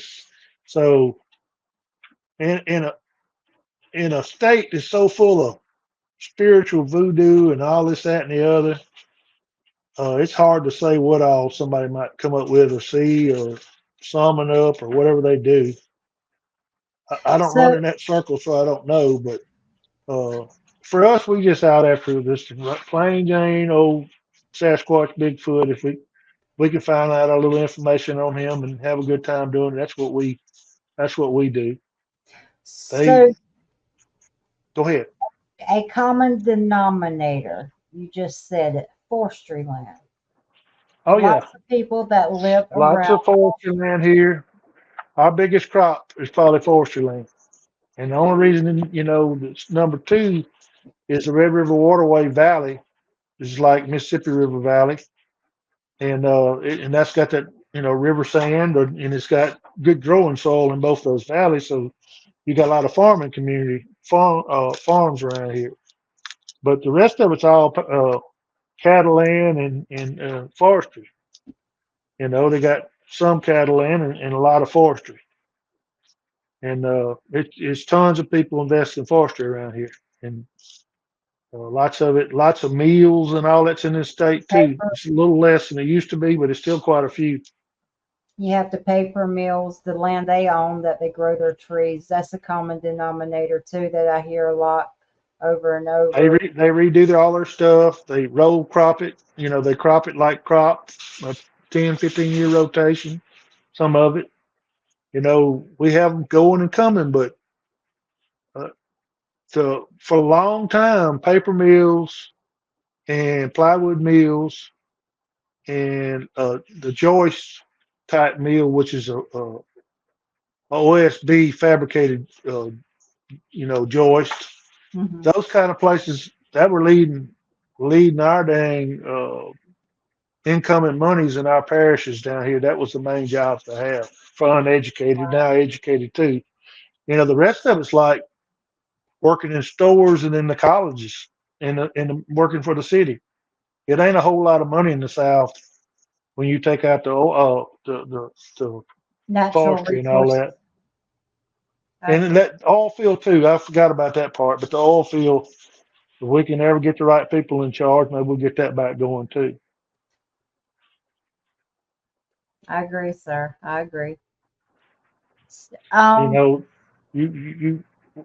when you got a I agree. that also will put people back down in them swamps working more, and you'll probably have more sightings in the swamps of South Louisiana and the oil field people up north up here around the Haynesville shale area, which is our one of our shales of gas fields. They look, they have so many more. It's just checkerboard with well sites and wells. You have all these people out in these fields and pastures and wooded areas and along rivers and everything. So lots of people in the woods, along with the oil field stuff's going on. Lots of people out about 24 hours a day. So You your also sightings go up. you So also have to look at public works and the power companies, the maintenance of the easements, the putting up the poles. And I mean, that is just a, how many of them have had a sighting and you don't hear about it?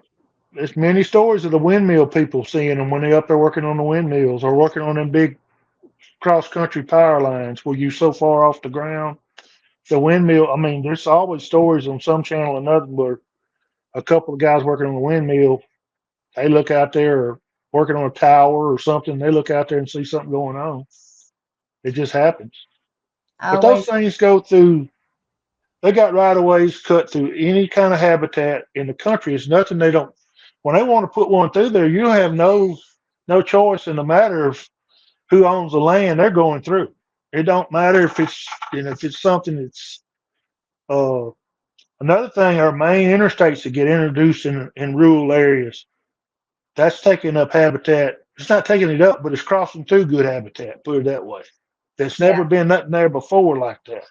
And that has a big thing to extra sightings on everything.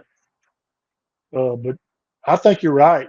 We got our biggest thing we got back here behind the house is like a railroad. And I think they use a railroad at times. I don't know why you're laughing at me, but anyway, well, when you said railroad, I was about to say power line easements, railroads, and rivers. railroads got, everything they need. Uh, Even bridges across every waterway and everything to go with it. They need to take that way and without having to swim a river or swamp. I mean, railroad's another thing. If they decide to put it there, it's just going. I have a friend that works. He'll be on the show in July. He works with the railroad company, and his coworkers has seen a creature train hop come off the train. That's intelligence. Hmm. But then when you start asking people, you start to hear stories about how they know to train hop. I'm like, wow, I never knew. I never knew. Well, they probably watched us do it. All the hobos I've seen over the years coming through when I was a kid. You ever No, seen that? I've never seen anyone train hop. No, I'm talking about hobos. They'd have box cars with the doors open. They'd be in the alleyway of the door, and they'd be riding the train from wherever to wherever. When it slowed down, they got off their own, and that's just what they did. When I was a kid, I'd see it all the time. Well, there's still a lot of that going on, sir. There's still a lot of that going on, especially You're with gas right. It's prices the pretty way easy it to do is. it. If I could hop a train to work, I would just to save on gas. But I'm so old, I don't think I could catch that train. Just say, you look like you got gas or something. Are you okay? I'm being good. You are being Good. good compared to last I night. told you it's gonna be good. You must have a shock collar around your ankle or something. You mean that self control? I didn't know you had it, sir. It's about to bust, but it's gonna be all right.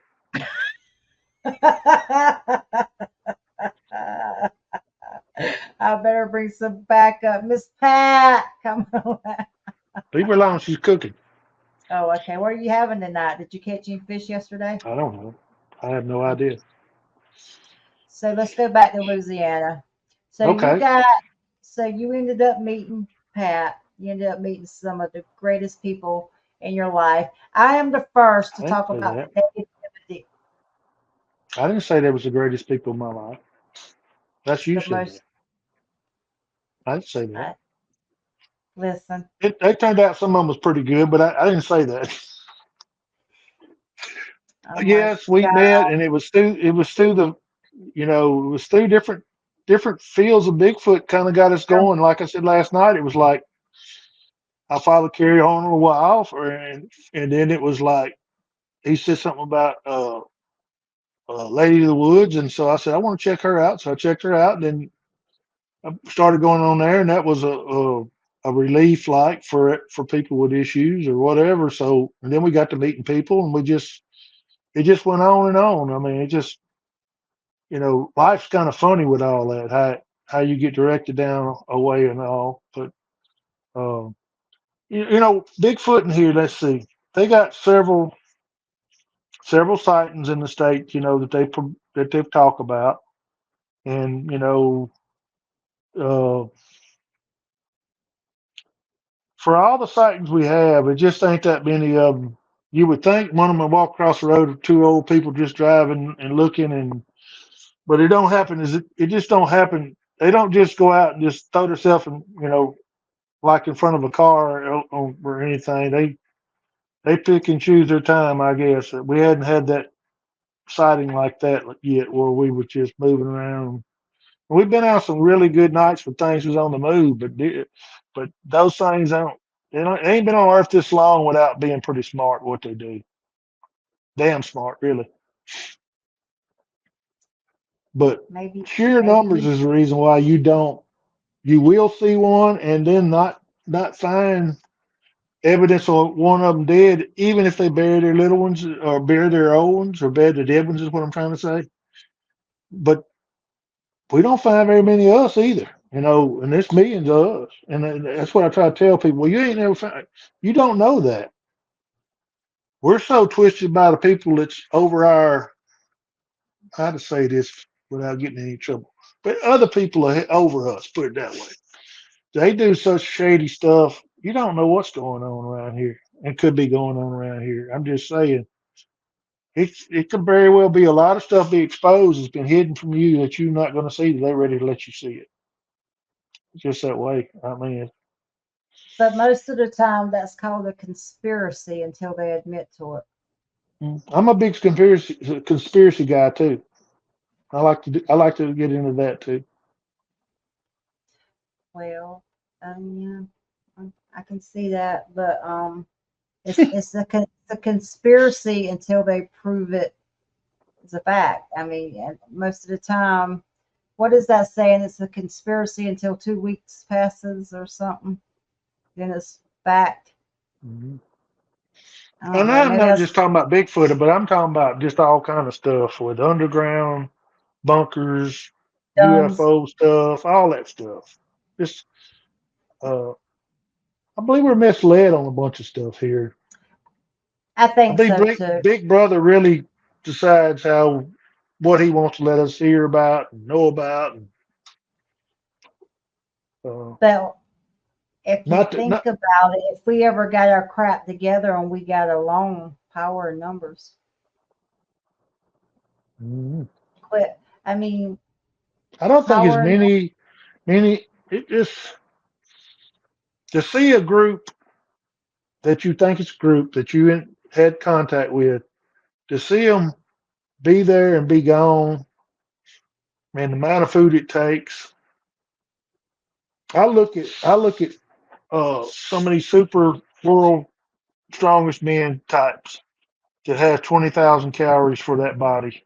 That's calorie six foot intake. nine and 500, 400, whatever pounds of muscle, just pure muscle, and eating all these calories and all this protein and all to because they're using it up after straining on heavy weight every day or whatever. And you take an animal that big would have to eat unless they got different metabolism, different bone structures, different everything. They'd have to pull down some pretty good amount of groceries. I don't see how they're gonna make it off of what they do unless they got a hell of a mix.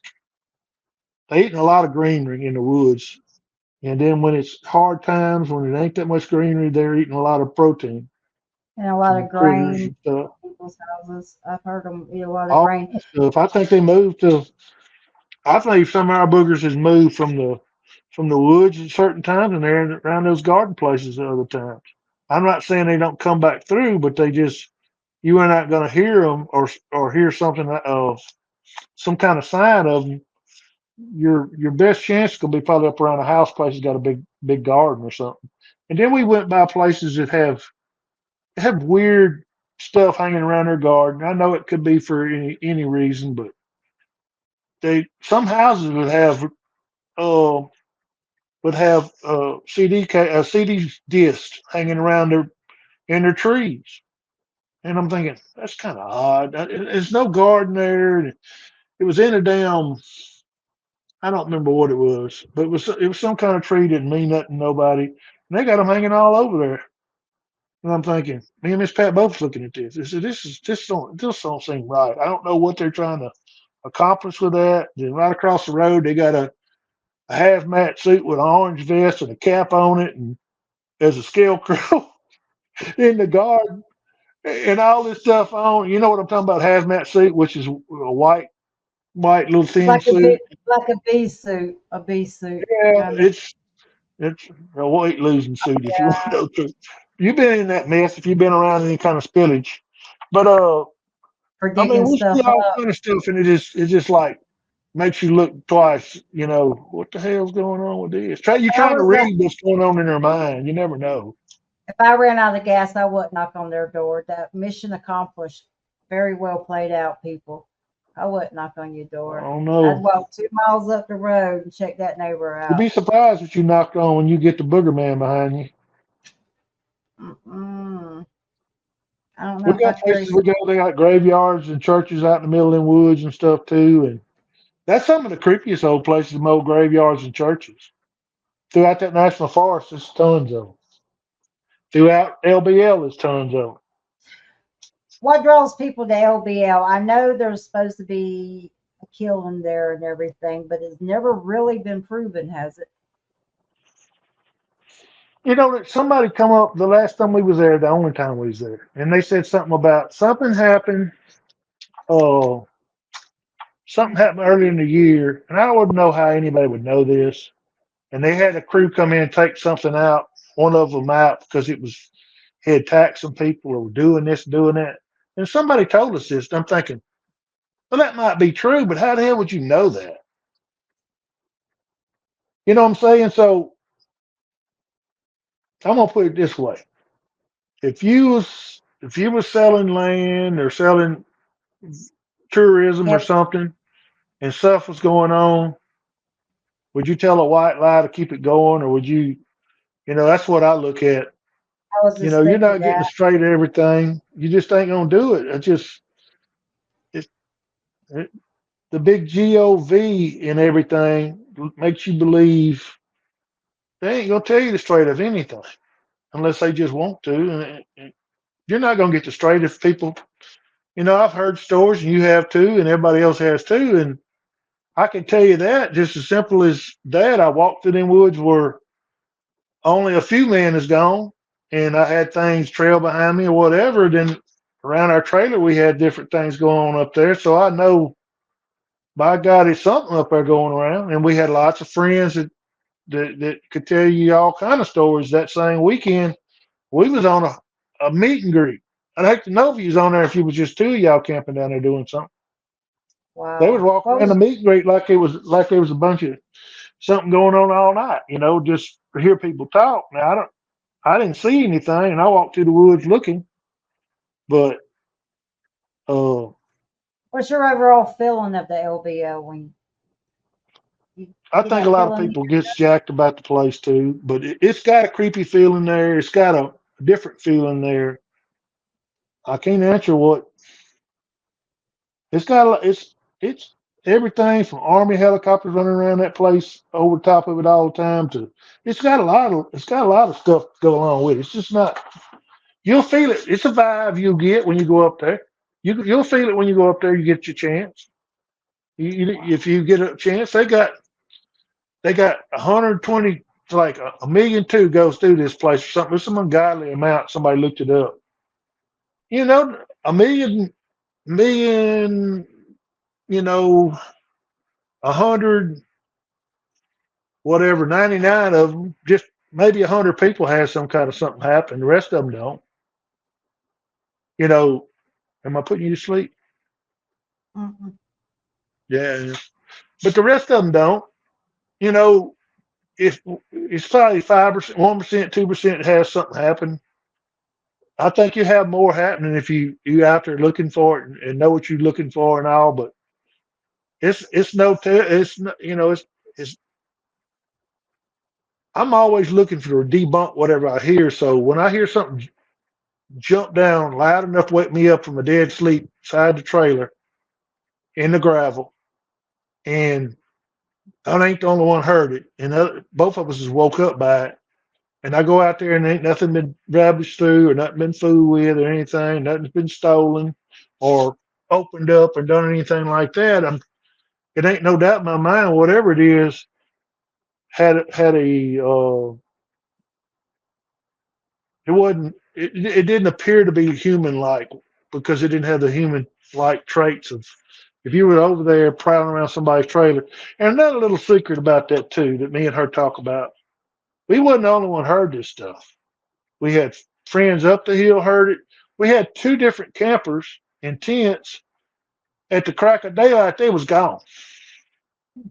One of them was on the day of the eclipse, and they were there to probably see the eclipse. But at the crack of day, they was gone. Pat says, "I want to talk to them people up the hill where Flat Rock was." And somebody moved up there, so Flat Rock had pulled out, went home Sunday, and we stayed to Monday. So we looked up there. I said, "You have to catch them on the road. They gone." I said, I got up at 6 o'clock and they were still out there, but they were moving around doing stuff. I didn't pay no attention. I thought maybe they was cooking or something. Shit, 7 o'clock, they was gone. Wow.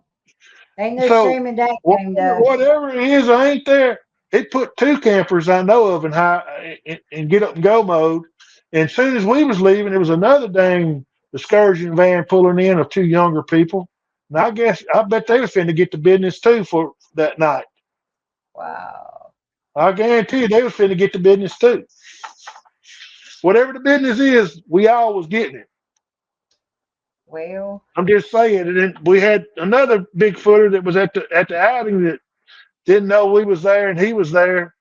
He was bejeeber scared out of him right up there 300 yards from where we was. So it tells me something's going on. It ain't just like well, it ain't just two old people imagining nothing for everybody. The first night we there, the lady up the hill, which is Miss Mary, she's hearing something around her van tweaking on her, doing this and that. And then her entourage has tracks and stuff seen up there. I couldn't see them, but that don't mean they wasn't there. I just couldn't see them, and they all had different things happen. It was a little bit of a show. We Well, we got our money's worth, you've been out enough to not jump to conclusions so fast either. right? But I'm just saying, these people didn't leave out here because they was going to work. I would have camped out there and went to work. The guy in the trailer was right there with the other people. Was he left out at 7 o'clock too? Now he could have been going to work, and he could have been jumping around camping. But that place is so big, it's got a wranglers camp. It's got like a enough like 100 something RV sites, a little store, barns for all the livestock, all kind of situations where you can live there and keep your livestock underneath right there at your trailer to having it boarded in a rental stall, just all kind of things. This place has got all kind of stuff going on there. And shoot, the thing of it is you don't know when you go anywhere. I'm gonna tell you this right now, and everybody else too. When you go to one of these places like we went to the other night, you don't know what the backstory is to it if you hadn't been there before. You don't know what you're walking into. You just hear some rumors, and some people won't tell you anything, and they want you to have the grand experience on your own. But you never know. Just like a cop turn the corner and you got to go down to that old trailer house. You don't know if you're walking up on a meth lab or Ma and Pa Kettle. If you don't know them. Same thing as going any place, going out camping. You don't know what kind of trouble you finna get into. You don't know that it ain't. That's where they don't go to. It's also a good booger spot. Was also a good place to go down and smoke and trade drugs and all that stuff too. Game wardens and whatever. You don't know what you're finna get into. I didn't know I had Ma Barker with me, but that's what it was. She's over there trying to beat his ticket out of game ward, but we got out of it. So what the heck? You can't see no boogers without. But anyway, it's that's the fun of Bigfoot. You have to have that to go along with it, whatever. So, all the places that you've been, what has been the one that has really just been made the hair on the back of your neck stand up? I don't know how to even getting rock throwed and different things happen down here close to home. Wasn't as bad as you would think it would be. We had, they had a chance to really give us the business, and they just was really sociable enough to let us know that we had company, but they didn't get. Uh, they done mouth pops instead of screams. They could have done all kind of stuff. They could have.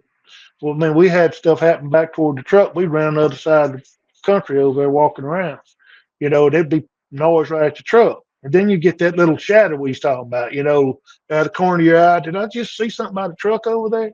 I had that happen too. But, you know, creepy Polly, and I never really got creeped at LBL, but it would be a good place to be creepy. Uh, Man, it's the places we go down here that people talking about getting the chili bumps and all this, that, and the other about. It's places we go every day around here that you have to get out of the truck and because logs across the road and it's a main gravel road, sort of maintained. And you have to cross all this stuff, get away from the truck to get on back down there because you can't drive in anymore. It's a lot of Wow. places we go that people would feel uncomfortable. We just been there a lot and hadn't had no bad experiences. Make it that simple. Just we haven't had that many bad experiences. You'll go in places and you go back next time. There might be a tree down there or something. You don't never know whether something was trying to keep you out. Then the forestry might come there. The national forest people may come there and push all that out of the road. Next week, be another tree down the same spot. You don't know whether it sure isn't happening like one spot. Like they want to keep you out of there, but also they'll cut. And on the other hand, the national forest will shut a lot of gates that you can't go down to. You wonder what the hell's going on with that. So LBL is the world's best about shutting down areas, supposedly with bad culverts and all that mess. It makes you wonder how it affects them when you do controlled burns in the area. because they do that a We've had a lot for couple the of our best undergrowth. areas get annihilated. Patrol burners annihilated. Wow. It's just some of our best places where a trailer got rocked at. Control burn went in there, and it was dark as your shirt around the whole place, and you couldn't. I mean, it wasn't a blade or nothing anywhere. It had like a major overheated burn and scorched everything around there. Whether it was done by natural burn control or whatever their stance was, I don't know, but it was done. We ain't had Yeah, nothing since then. that is not your typical control burn. That is not your typical word. It just takes out everything. Normally, a control burn is to take out the undergrowth. I know, but if they get now, I don't That's know just why, but weird. if it they usually do them January, February, March, some in April, and then by then it's uh, nesting season for the ground dwellers and stuff. And but that particular time, I don't know if it was lightning or whatever, but it was sure hot burn. You can tell a hot burn. It'll leave half the trees burn up. We had lots of trees die in the 100-degree heat last year. A lots of the swampy spots dried completely up last year. On Wow. satellite photos, you can look at them and see where trails where things were walking all in on the dirt, the mud stuff. It's the most rough, dry summer we had in a long time. This been a lot wetter this time, but that water habitat you talk about, they need to have. That was pushing them. You could have used the burns and the drought to probably find your boogers because they'd have had to relate to water and uh and the burns. If you know what the crossings is, and if you could stand it and go scatter out enough people, they're gonna push them to you unless they find a way to get around it. They would push a whole tract of woods and every bit of the game unless they find a way around it. They got to leave that area for just a little bit. And you Wow. actually That's you very. actually could use that to your advantage if you knew where the right places to be. But these things just got to leave out of there, I to a don't think. point. I don't think I want to deal with one in a high stress situation like that. Mm-mm. That smoke has to be terrible for anything that has lungs. So Wow. Yeah. I know it So is for us. yeah. So in closing, because we've been going on for 2 hours, and man, time flies when you're having fun. Anyway, I if you believe could I could say, occupy a block during the Christmas show. you think you'll take a spot during the Christmas show? Probably will both. We'll get something going on. I have a, okay, I appreciate that. I do appreciate that. I'm just going to do a 24-hour marathon, and I'm going to send everybody a link, and You they're going to know, have time, and you just you jump don't on look in like Jerry the hour. Lewis to me. Well, this is a filter on StreamYard, and if you see me without the StreamYard filter, I I look can't just even like. see you now. You keep blending. The thing keeps going in and out on your Can backdrop. we not talk about my monitor again? Okay, we Is just. it a Walmart or a Walmart? I don't know. This was went over my head, sir. I would say it's a Walmart. Hallmark's a little bit higher. All right, sir. So anyway, moving on past the monitor. Okay. When I get monetized, I'll get a new monitor, but I'm not putting any more money in because inflation is high, and I'm about 40 miles or 30 miles from my job. So, and I just bought a Jeep, so there's that. Listen, but it was a used Jeep. So don't want an electric vehicle. Looking back over the community, okay? The hmm Bigfoot community. If you could say one thing about them, because I'm always I always say bad stuff about the assholes in the community. What's something good you can say about What you say? Say again. them? Oh my God. Say something about the community, sir. They like any community. They got good ones. They got. Oh man, the biggest heartbreaker for us, and I'll say for me because I won't put her into it, is somebody to come on their show or their whatever and say, you know what's wrong with our community? We don't stick together. We don't put our assets together. We don't put our knowledge together. And the same guy 2 months later goes out on an outing, on a hush hush outing, and don't produce anything for anybody in the whole community, in his little bunch community or the big community. So I had the feeling when you go through that kind of thing, was you do you want everybody else to share and you not? And what does that make? That makes that you just want to be in everybody else's business and not be part of it yourself. You got that kind of person. You got some people that's in the community that's had experiences with Bigfoot. It's not been pleasant. They don't care to. They don't run from them, but they don't go out looking for them either because they've been down on the road that, all right, I got to live with them. I don't want to stir these things up. We I got to live right here, and they come through here every now and then, but they ain't hurting nothing right now. We own some kind of truce. I don't need anybody who are jacking with them, and then walk off and leave. I know I know people I heard on their shows that some affiliate would come to their house to Bigfoot research, and they would stir them boogers all up. Then they'd go back home, Yep. and then the poor old lady that had trouble with them that needed help, then she's stuck to fight that by herself, whatever it is, or the man or the couple. And Well said. that's a whole different thing you don't need to get into. But it's a few people out there that's on the down level. On they're there to try to help the community and share what they got. And we all don't have 100%. Don't matter who it is. We don't all have 100% quality stuff that, without a shadow of a doubt, you could do this and that and see it perfectly. And the audio ain't always perfect either, but it's audio's way more, for whatever reason, easier to get for us, any of us. If you put something out and they got some in the area, you're going to get something eventually. If you go out there and you camp out and you get with them, you're going to have one of them come up there without doing anything. If they want to come up there, they're going to come.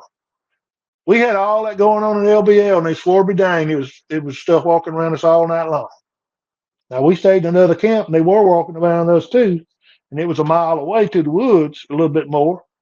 But you have good people in the community and then you got some people out there just keeping information, just storing it up for their own good or whatever, and you got some people out to retire off the community.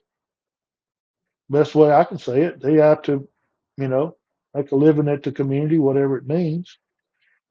Some people just out wanting a new monitor and ready to go home after that. I don't know. They got those other ones, that you got 6 old monitors. You're welcome to give any of them to her, but you know the monitor ain't worth the shipping to get it to you. Oh no, I'll get one. It's no big deal. I'll get one. I But don't even know if it's um, that. Everything else works seems like work out. I might just get a whole new system. I don't know. I'm get a not a new tech. get a new host. That's what you need. How did this go from me asking you about community to my damn monitor again? Oh, I'm just saying that's what the community does. Some people's out for a new monitor, and some people's out to retire. Oh, They are. I mean, it's just the way it is. It ain't just this field. It's in every field. It could be. It's a lot of hard work in y'all's learning the show if you do it right. It's a lot of hard work. If you put your heart and soul into it, hustling people, doing all the stuff you do to, if you're doing a whole lot of editing and stuff, it's an ongoing thing. You would mhm. need to be set up. I think you're scared to edit anything because you get it out too fast. And I like the rawness. I like the rawness of the experience. but it's you can mess stuff up you can lose it by editing too if you don't know what you're doing or you ain't got the right. It takes knowledge to do this stuff that we wouldn't bar up with. Oh, are you saying I should edit more? I'm always up for critiquing.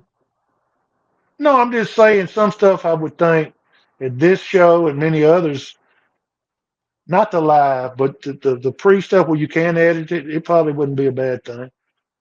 I mean, for me, I get off track so easy and kind of, so easy. It might be better off some of my stuff be edited, but that's up to you.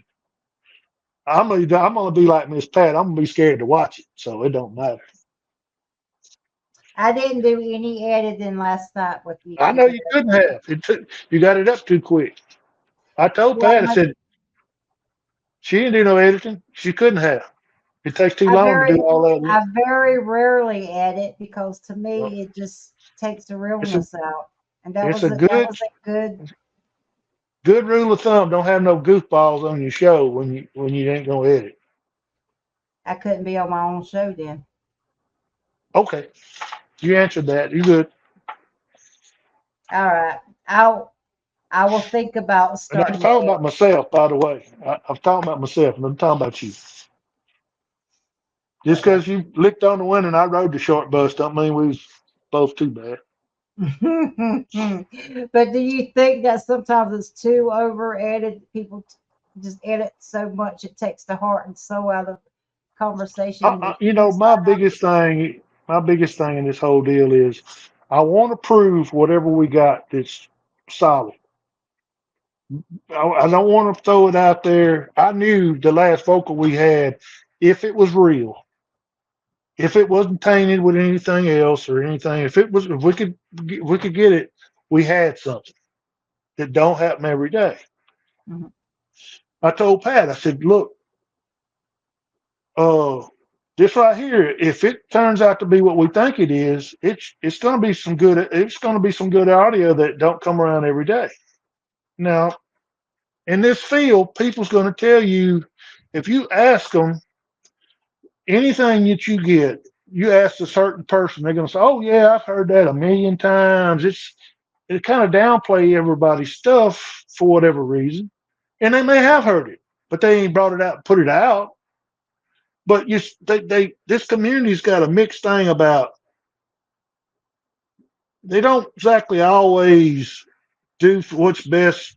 If you have somebody come in to help you, they could give you good solid information, or they can just downplay it to no, you ain't got nothing.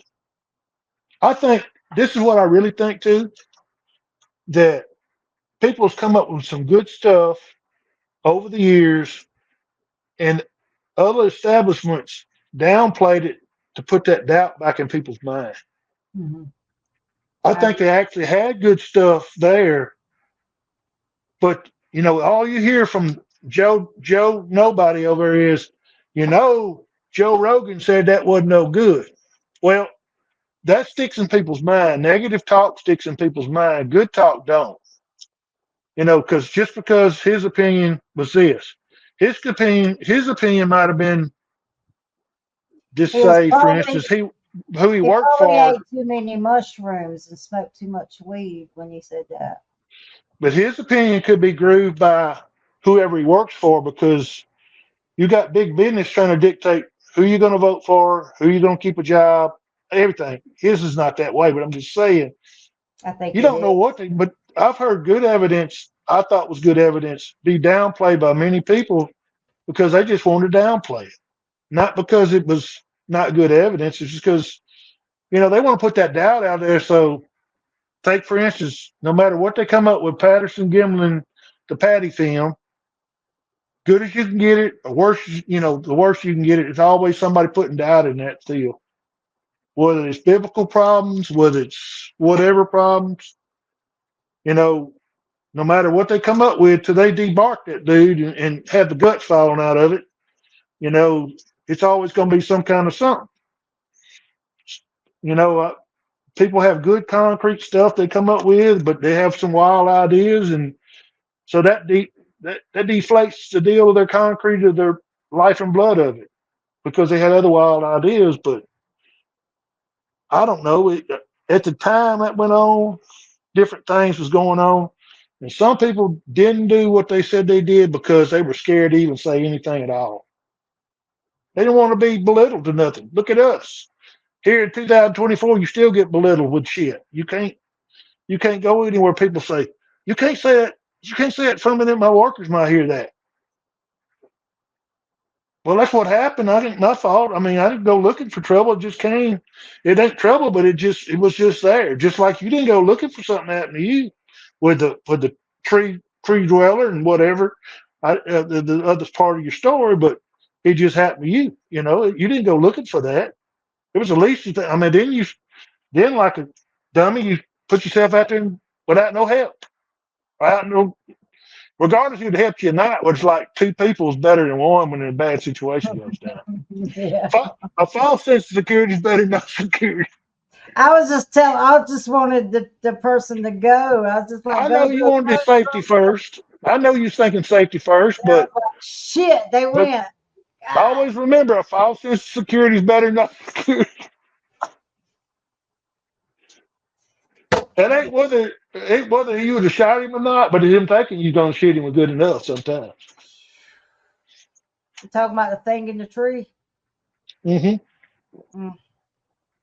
That didn't I know deter. what you were doing. I know you was trying to get somebody out of harm's way That's because right. that was the nature of you. Let me Exactly. get off of here. We'll talk again whenever you want to talk again. All right, sir. Let's go backstage. It's been. I will not edit this. So that's all I'm saying. Well, thank you for Up to coming on the you. show tonight, sir. It'll probably I be. really enjoyed having you. You don't have Would to you call just me sir. My name's stop? Joe. Just stop long enough to let me in the show, for God's sakes. I would like to thank you all for joining the show tonight and listening to what Joe had to say. Um, okay, whatever. Bye.